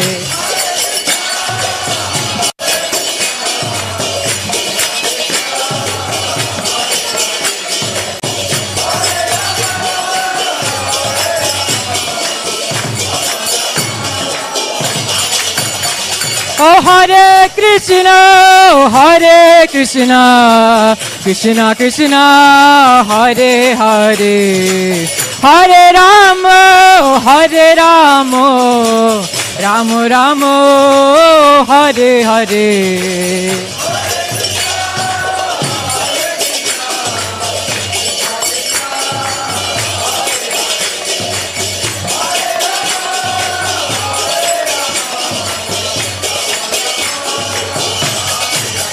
Hare Krishna, Hare Krishna, Krishna Krishna, Hare Hare, Hare Rama, Hare Rama, Ram Ram Hare Hare.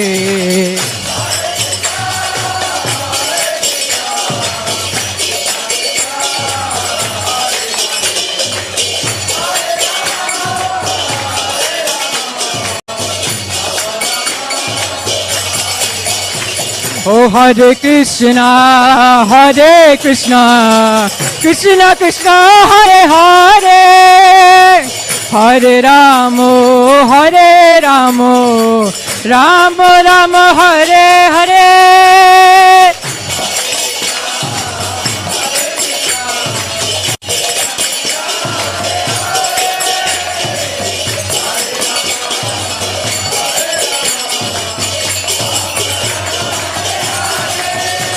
Oh Hare Krishna, Hare Krishna, Krishna Krishna, Hare Hare, Hare Ramo, Hare Ramo, Ramo Ramo, Hare Hare.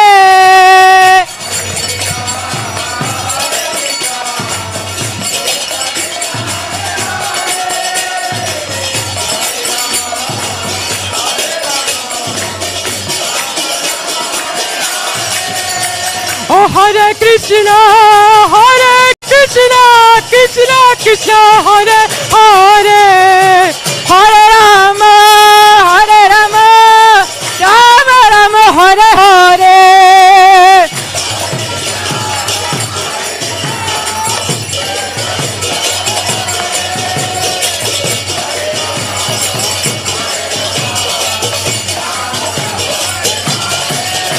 Oh Hare Krishna, Hare Krishna, Krishna Krishna, Hare Hare, Hare Rama, Hare Rama, Rama Rama, Hare Hare.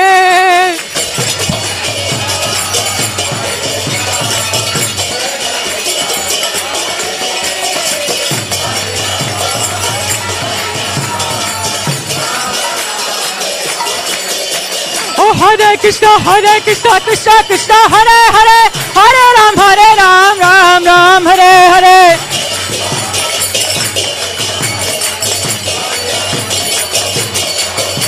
Hare Krishna, Krishna Krishna, Hare Hare, Hare Ram, Ram Hare Hare.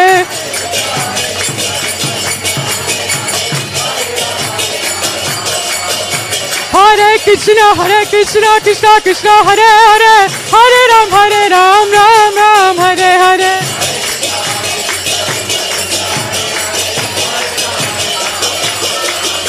Oh Hare Krishna, Krishna Krishna, Hare Hare, Hare Ram, Ram Hare Hare.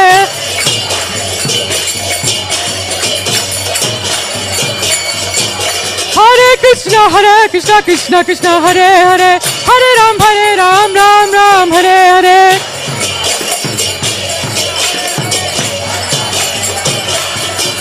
Hare Krishna, Krishna Krishna, Hare Hare, Hare Ram, Ram Hare Hare.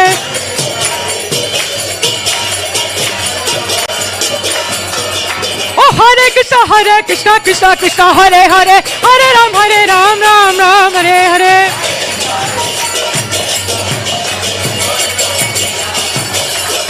Hare Krishna, Krishna Krishna, Hare Hare, Hare Ram, Ram Hare Hare.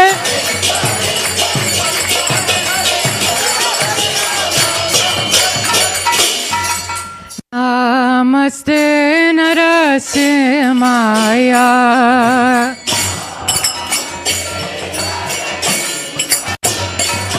Praladila Didaine.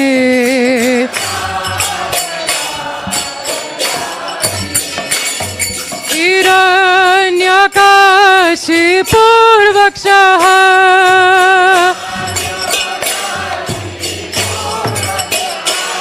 Hiranyakashipurvakshaha.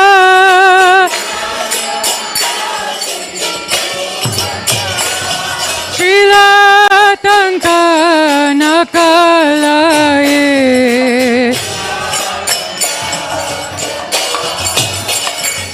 Ito नस्मो परतो नस्मो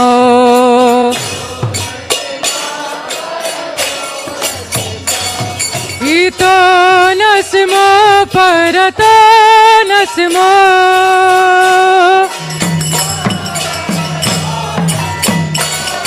यतो यतो यमिततो नस्मो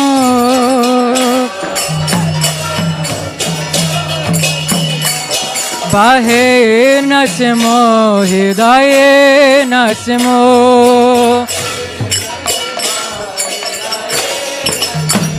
ओ बाहे नस्मो हृदय नस्मो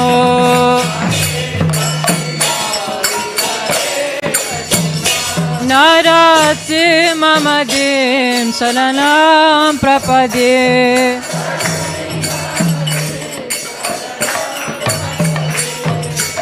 तव करकमलवरे नक अद्भुत शृङ्गार दलिता हिरण्यकशिपु तनुभृङ्गां केशवधृता नरहरिरूपा जय जगदीश हरे जय जगदीश हरे जय जगदीश हरे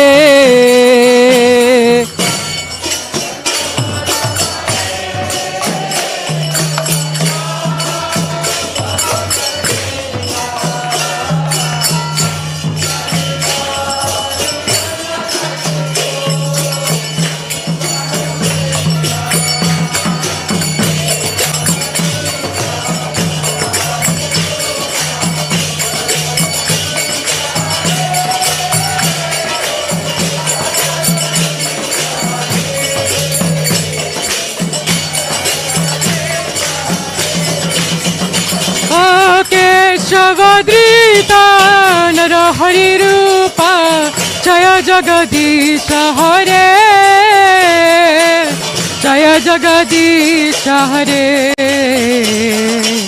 जय जगदीश हरे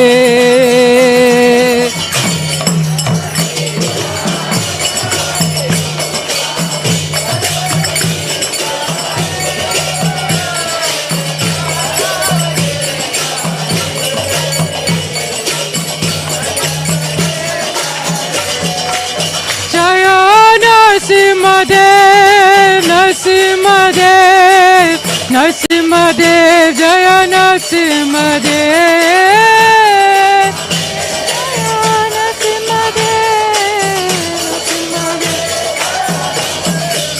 जय प्रहलाद महाराज प्रहलाद महाराज प्रहलाद महाराज जय प्रहलाद महाराज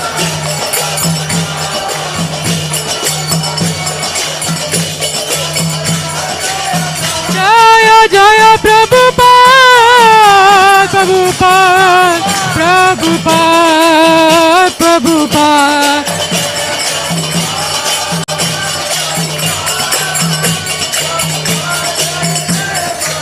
जय जय गुरुदेव गुरुदेव गुरुदेव गुरुदेव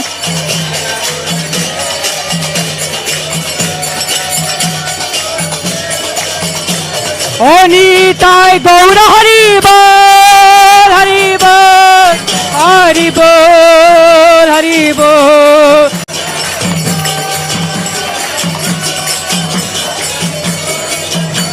ओ नीताय गौर हरि बोल हरि बोल हरि बोल हरि बोल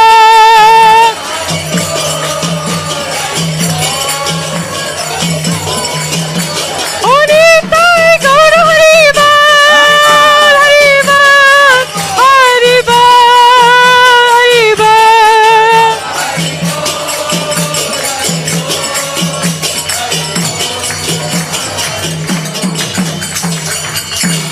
श्री श्री लक्ष्मी नरसिंहदेव भगवान की निताई गौर प्रेमानंदे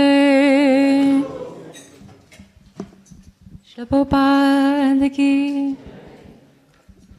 So I know it's running late, I'm sorry, but I think we were absorbed in the bliss of discussion with Maharaj. So Parnika, where's Parnika? Are you okay? Come sit. So Maharaj will step out because it's late for prasadam. Okay, so Maharaj will stay while you chant. Hope that's not extra pressure. Please come forward. Can somebody sit close to her and give her support?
Translation. Within my sinful heart, the 6 enemies headed by lust perpetually reside, as well as duplicity, the desire for fame, plus sheer cunning. At the lotus feet of Lord Narasimha, I hope that he will mercifully purify my heart and give me the desire to serve Lord Krishna. Weeping, I will beg at the lotus feet of Lord Narasimha for the benediction of worshipping Radha and Krishna in Navadvipa, perfectly safe and free from all difficulties. When will this Lord Hari, whose terrible form strikes fear into fear itself, ever become pleased and show me his mercy? Even though Lord Narasimha is terrifying towards the sinful souls, he offers great auspiciousness unto the devotees of Lord Krishna, headed by Prahlad Maharaj. When will he be pleased to speak words of compassion unto me, a worthless fool, and thereby make me fearless? He will say, "Dear child, sit down freely and live happily here in Sri Gauranga Dham. May you nicely worship the divine couple, and may you develop loving attachment for their holy names. By the mercy of my devotees, all obstacles are cast far away. With a purified heart, just perform the worship of Radha and Krishna, for such worship overflows with sweet nectar." Saying this, will that Lord delightfully place his own divine lotus feet upon my head?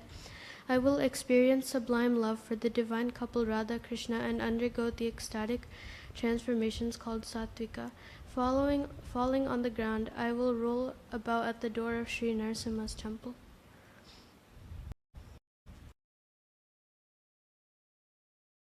Idushta hridaye kama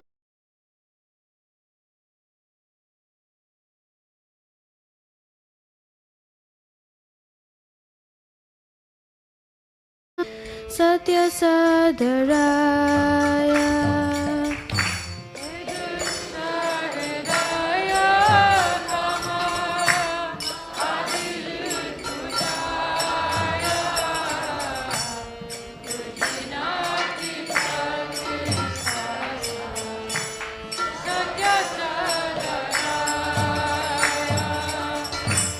Hridaya Sodanara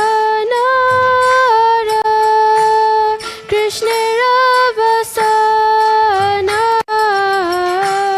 Nrasimhacharane Mora Ito Kamana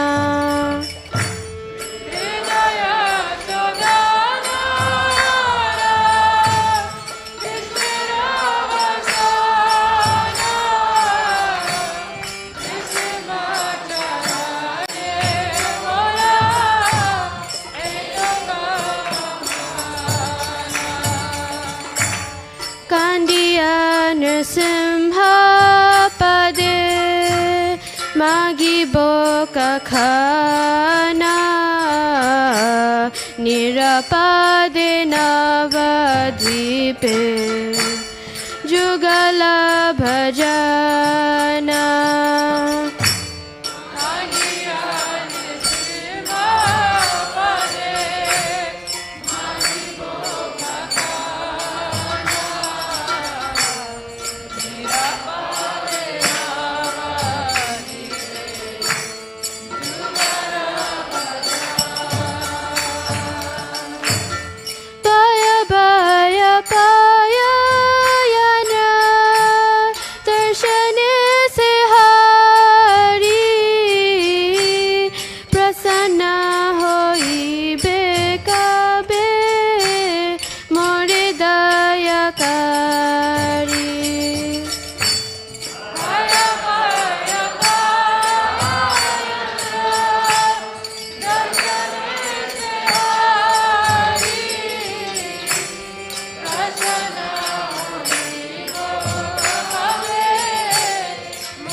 यद्यपि भीषणमूर्ति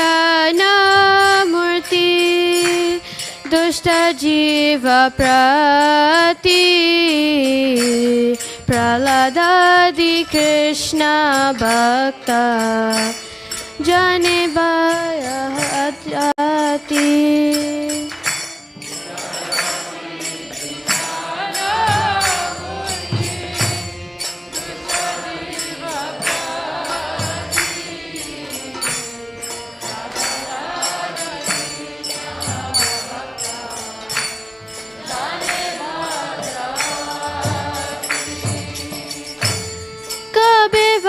प्रसन्न होए सकृपा वचने निर्भय करीबे मुदा किंचने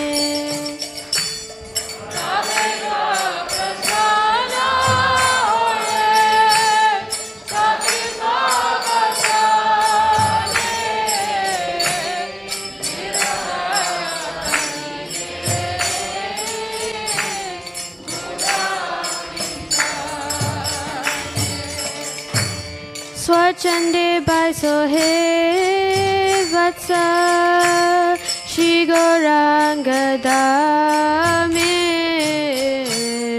युगल भजना हो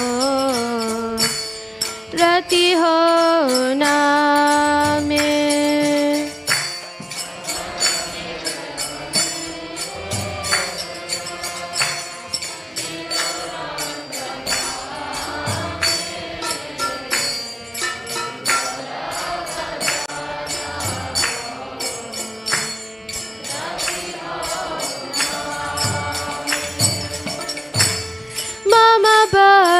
कृपा बले विघ्न जाबे दूरा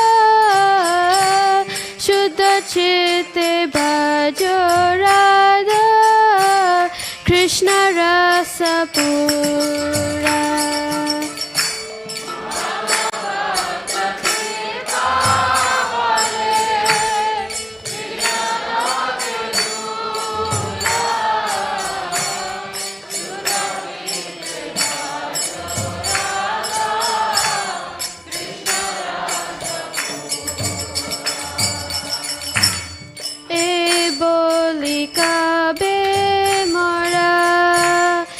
मस्तका उपारा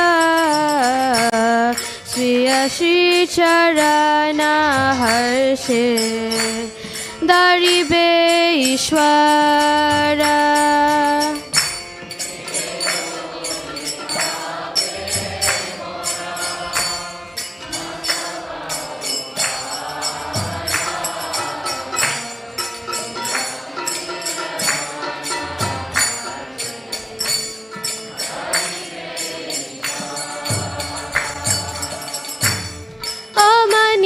जुगल प्रेमे सात्विक विकार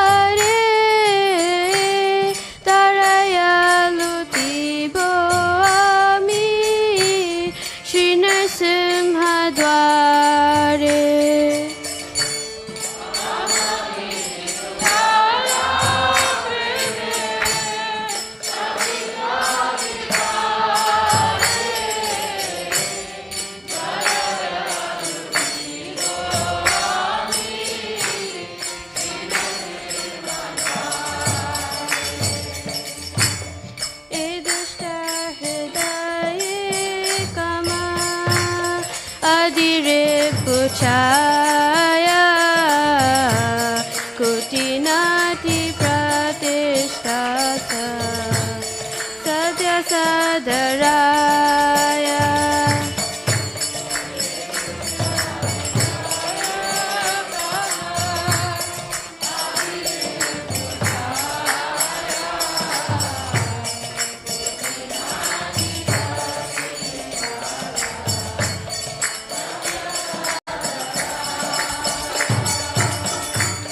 Hridaya Sodanara Krishnara Vasana Nrsimha Charane Mora Eito Kamana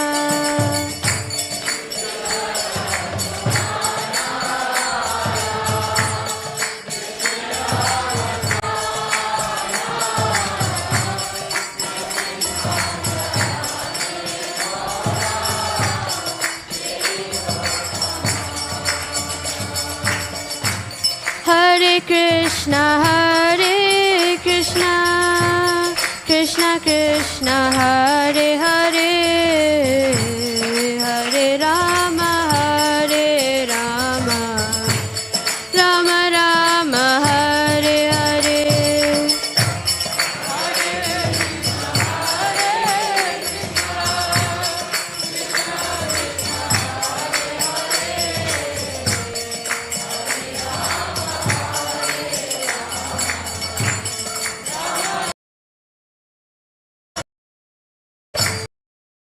Hare Krishna, Krishna Krishna, Hare Hare.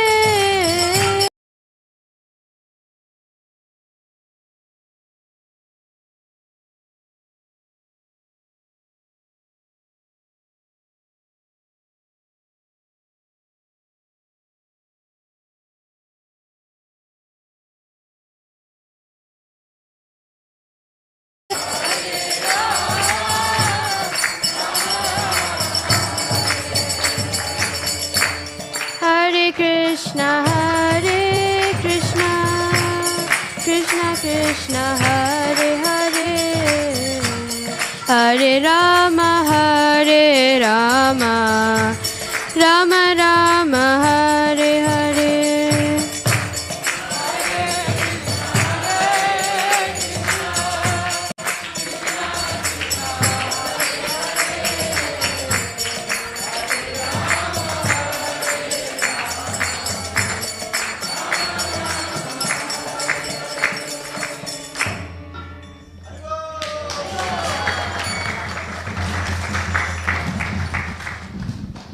Do you want to read the English translation? She did. Wonderful. Okay, so at this time, we'll make some announcements. Maharaj and Balaram Prabhu will be taking prasadam since it's getting late for their schedule. So kindly remain here for announcements, and let's appreciate Maharaj, His Holiness Bhakti Ananda Tirtha Maharaj, Balaram Prabhu, and Kala Prabhu for their presence here during this course of this week with a loud Hari Bol. Hari Bol, Hari Bol. Thank you very much. So,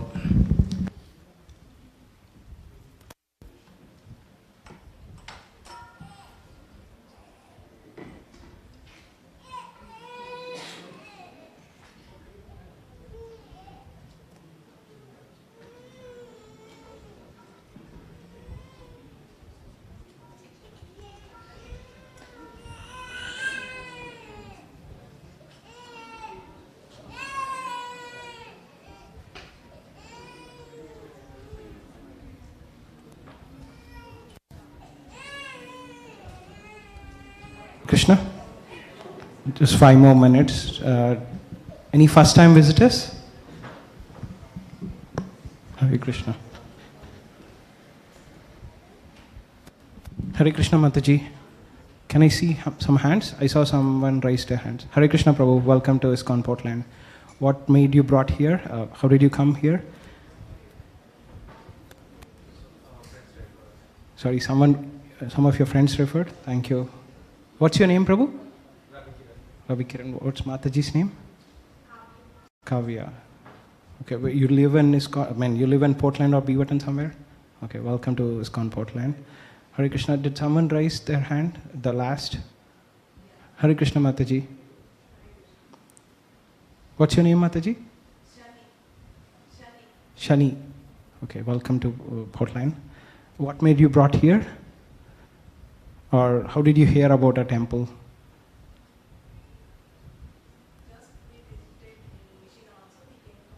Thank you, Mataji. Thanks for coming. You live in Portland or you're just visiting Portland? Okay, thank you, Mataji.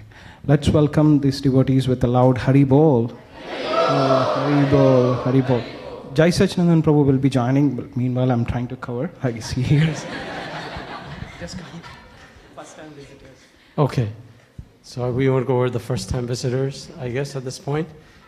Birthdays and anniversaries. Any birthdays, anniversaries? I see a bunch of hands. Hashrani Mataji? This Thursday? We're all invited? Yes, we're having a home program. Oh, Hari Krishna. We'll pretend we don't know it's his birthday. Sarva Shakti Mataji? Okay. Paramakram Prabhu, how many years? I know you don't know. Mataji, how many years? Okay, so the math says this year is going to be 26. He's just saying it's easy to remember because he 25th. Congratulations. I think Dhriti's got her hands up. Whose? Who? Rahul Thakur Prabhu's birthday on the 13th. And Nitya? Arjun's birthday on the 15th. And then Parnika? It's Hari's birthday on 17th. Okay, and then I see Via? Same thing as? Okay. So let's wish them all a happy birthday and a happy anniversary with a loud Haribol. Oh, Haribol. Haribol. Thank you. And then, okay, so today was the first anniversary of the disappearance of Karunamai Mataji, Paramakrama Prabhu's good mother. And so today, we would, as expected, we would want you to, are requesting you to pray for her well-being, that she has attachment for the Lord, and that she has association of devotees, and that she has compassion for all living beings. So please pray to Shishinitai Sachinanda that she can continue on her spiritual journey peacefully and protected by Lord Nrsimha Bhagwan. Okay, and then it's also Rama Mataji's father's second, where's Mataji? Yes, second anniversary, right, of his disappearance. So Venkat Raman Rao Prabhu, tomorrow is the appearance of Shishi Radha Raman. So Venkat Raman Rao Prabhu's second anniversary of departure. So please Nrsimha Bhagwan that he may also progress in his spiritual.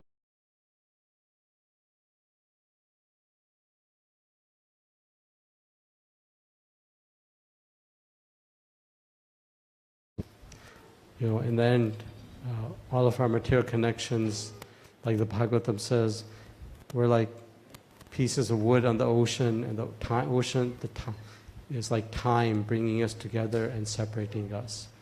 But the connection with Bhagwan will remain forever. And we have to pray that they maintain and strengthen that connection. That's all we can do at this stage. So, next week is Shankar Gupta, Shankar Gupta Prabhu and Arti Mataji and Sonia Mataji. I think I saw them for Sonia Mataji's birthday. They're sponsoring Sunday feast. And then 25th is Dheeraj Prabhu, Lavanya Mataji, Madhav Raghav Prabhu. And then Meghasham Prabhu. Where's Meghasham Prabhu? We don't want you to be leaving. Just pretend like your visa is forever. You're a very sweet devotee. Just your mood is so nice. We'll miss you. When is that going to happen? Of May? Oh. Hopefully you can come back at some point, Krishna willing. June 1st, Rahul Prabhu, Deepika Mataji and Ram, and then Jhansi Mataji and Koli Reddy Prabhu, Sai Koli Reddy Prabhu, sponsoring that. And then Sweta Mataji and Balbhadra Sakhadas Prabhu's, her parents' wedding anniversary is sponsoring flowers. So there's a couple, you can sponsor bhoga for, even if there are other devotees there, the Lord is unlimited and so is the offering to Him unlimited. Likewise for flower sponsors. You want to show the other flower sponsorship thing, please? So we'll just at that point end all the, keep going. I'll come back. Keep going. Okay. So deity welcoming ceremony is on June 15th, and it's when the Lord received Pushya Abhishek. So the goal this year was to have 108 bouquets for both Shri Nityananda and Shri Satyanandan. So we're close to that goal, right? Where are we at? 172, okay. Counting out of 216. So we have just a couple of weeks. So if you have it in your hearts, please kindly sponsor bouquets so the Lords can get the Abhishek nicely. Okay? And there's the QR code on the bottom. You can take a photo. If you haven't done that, please sponsor. Oh, I see Shankar Gupta Prabhu. Hare Krishna Prabhu. Happy upcoming birthday for Sonia Mataji. Next, you can go back. So we just are finishing with the visit of His Holiness Bhakti and Tirtha Maharaj. Previously we had His Grace Dwarkadish Prabhu. And so, summer is when more devotees will be coming because of the weather and ease of travel. So I think we've been having His Grace Hari Parshad Prabhu coming here for several years. You all know him and love him. So there's all this, details of what he does, but he's a very, very sweet devotee and lovely person and very caring and genuine. And of course, then there's the devotional bio. He's a disciple of His Holiness Radha Govinda Maharaj, and he's a very learned personality. We know his depth of his Sanskrit knowledge, and also his love for Shastra. He's just a wonderful personality that will uplift everybody.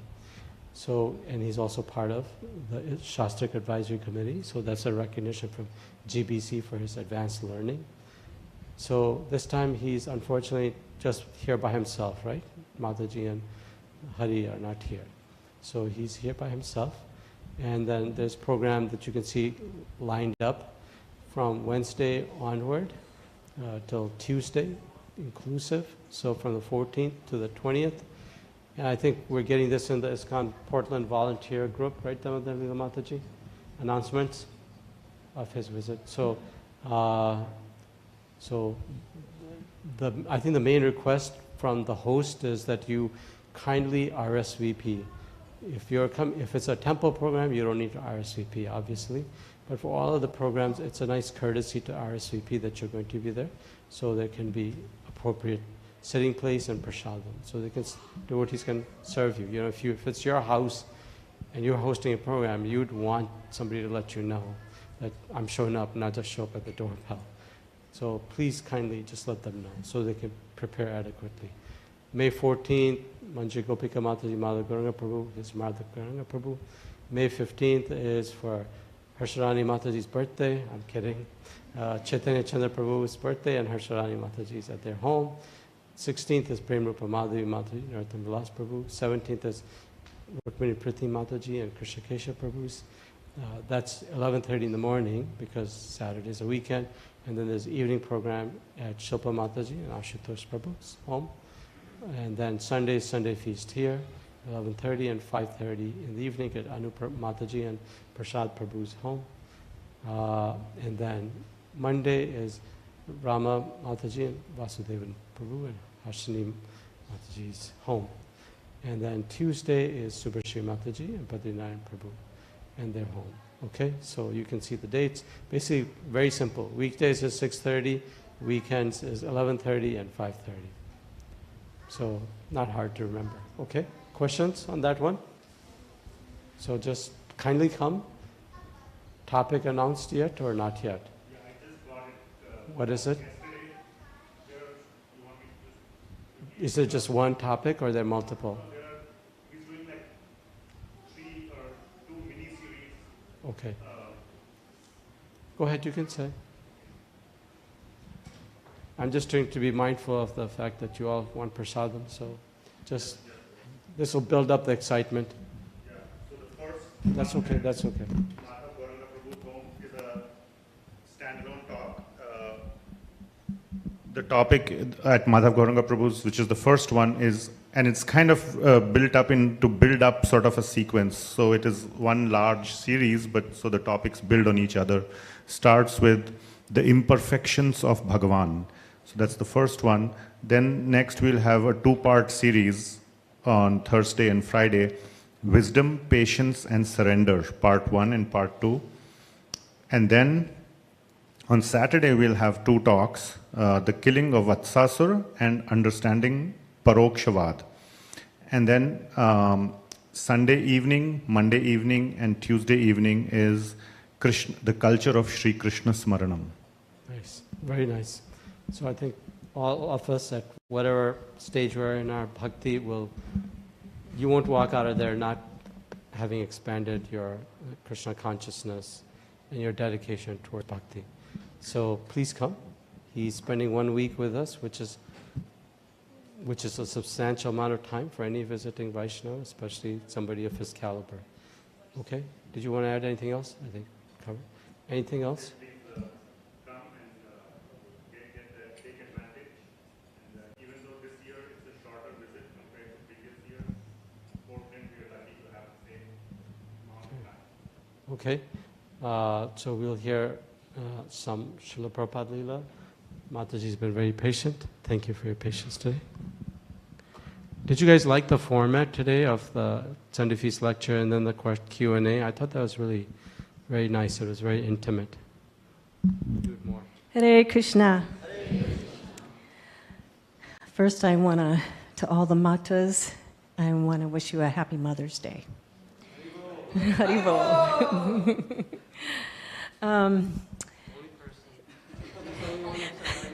Jai Bhakti Jason.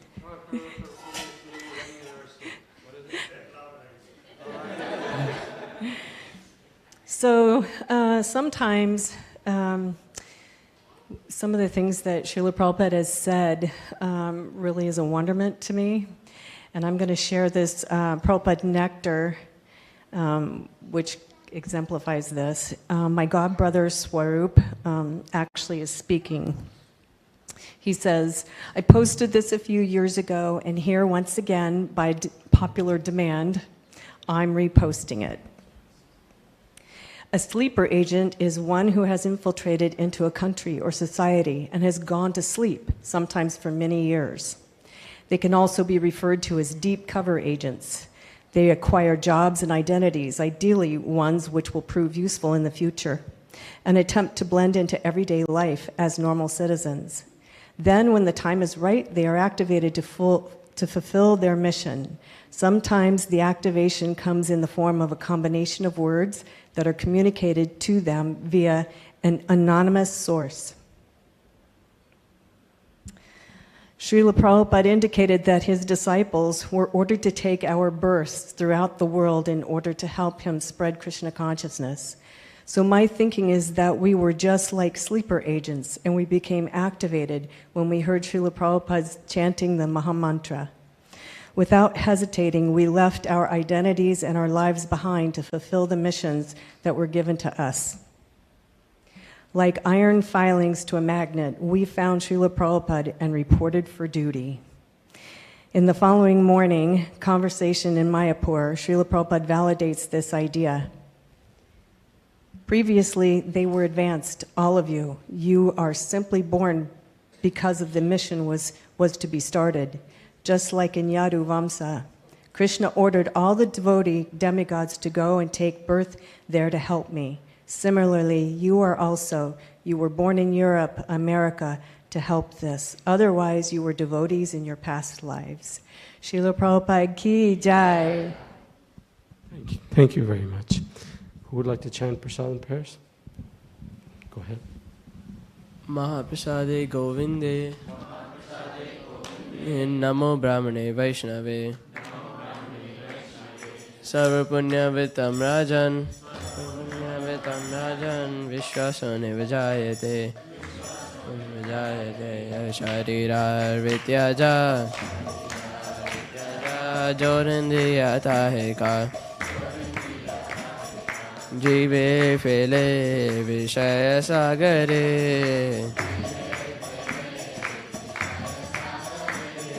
Dharmate Jibayati Lobhamai Sudharmati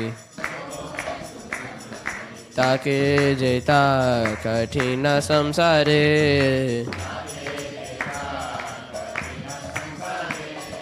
Krishna Bharadaya Mai Tari Bari Jiva Jai Sa Prasadana Dilo Bhas Shayana Mritya Paur Radha Krishna Guna Gau Preme Dako Shri Chaitanya Nitai Jai Nimai Jai Nitai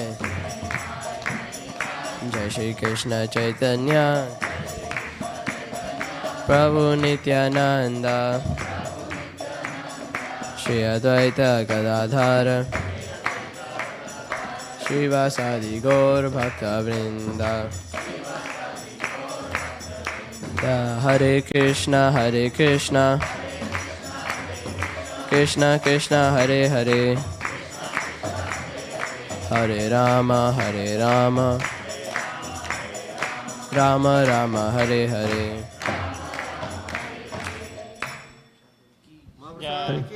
Jai. You can hold on because you probably will have kirtan or something. Just for those of you that were here yesterday, Nrsimha Dev celebration, just wanted to show you deity photos from yesterday. Beautiful, huh? So I just wanted to appreciate the devotees who actually made and stitched the deity outfit at home, here. So this was done as a joint collaboration. I don't think any Prabhus were involved, as far as I know. That's probably why it worked out fine. So, Brichalata Mataji, you helped make it? He gave advice. No, I'm joking. Of course, the pujaris have been dressing the deities, so they know very well what works, what doesn't. But, just wanted to recognize Brichalata Mataji, Rama Mataji, and then Sarva Shakti Mataji. No. And then Rukmini Priti Mataji. So all four devotees. When I saw this, I said to Bhakti Rasa that I don't think we need outfits from Vrindavan. They're so beautiful and so creative. Thank you so much for making this beautiful offering to the Lord. This is wonderful. You guys don't look happy. So, come on. Oh, Haribo, Haribo. Very, very nice. When I walked in here yesterday and saw that, I thought it just looked awesome. It's like, okay, this is like between sun, it's like dusk, and Nrsimha Dev, Bhagavan is doing his thing, and like Hari Prasad Prabhu said yesterday when I was listening to the lecture, Nrsimha Dev was doing the autopsy, on Hiranyakashipu. But what a beautiful color combination, and everything fit so nicely. Was it well done, Prabhu? Brahmana Prabhu? They did nice? Nice. And you can see every evening, like the deities have clothing, like scarves and mufflers, etc. for the cold season. What are you guys going to do for the summer season? That don't work. You'll make for the winter? You make maybe something like cool summer chadars. Okay, that's good. So let's devotees can honor prasadam, so you can go up that hallway. Are you, Anirudh, are you folks going to do? So the kirtan team will do kirtan. Oh, Narasimha Dev's dress is also new. Thank you so much. Narasimha Dev Bhagavan finally has a dress for him, custom made. Wonderful. Please take.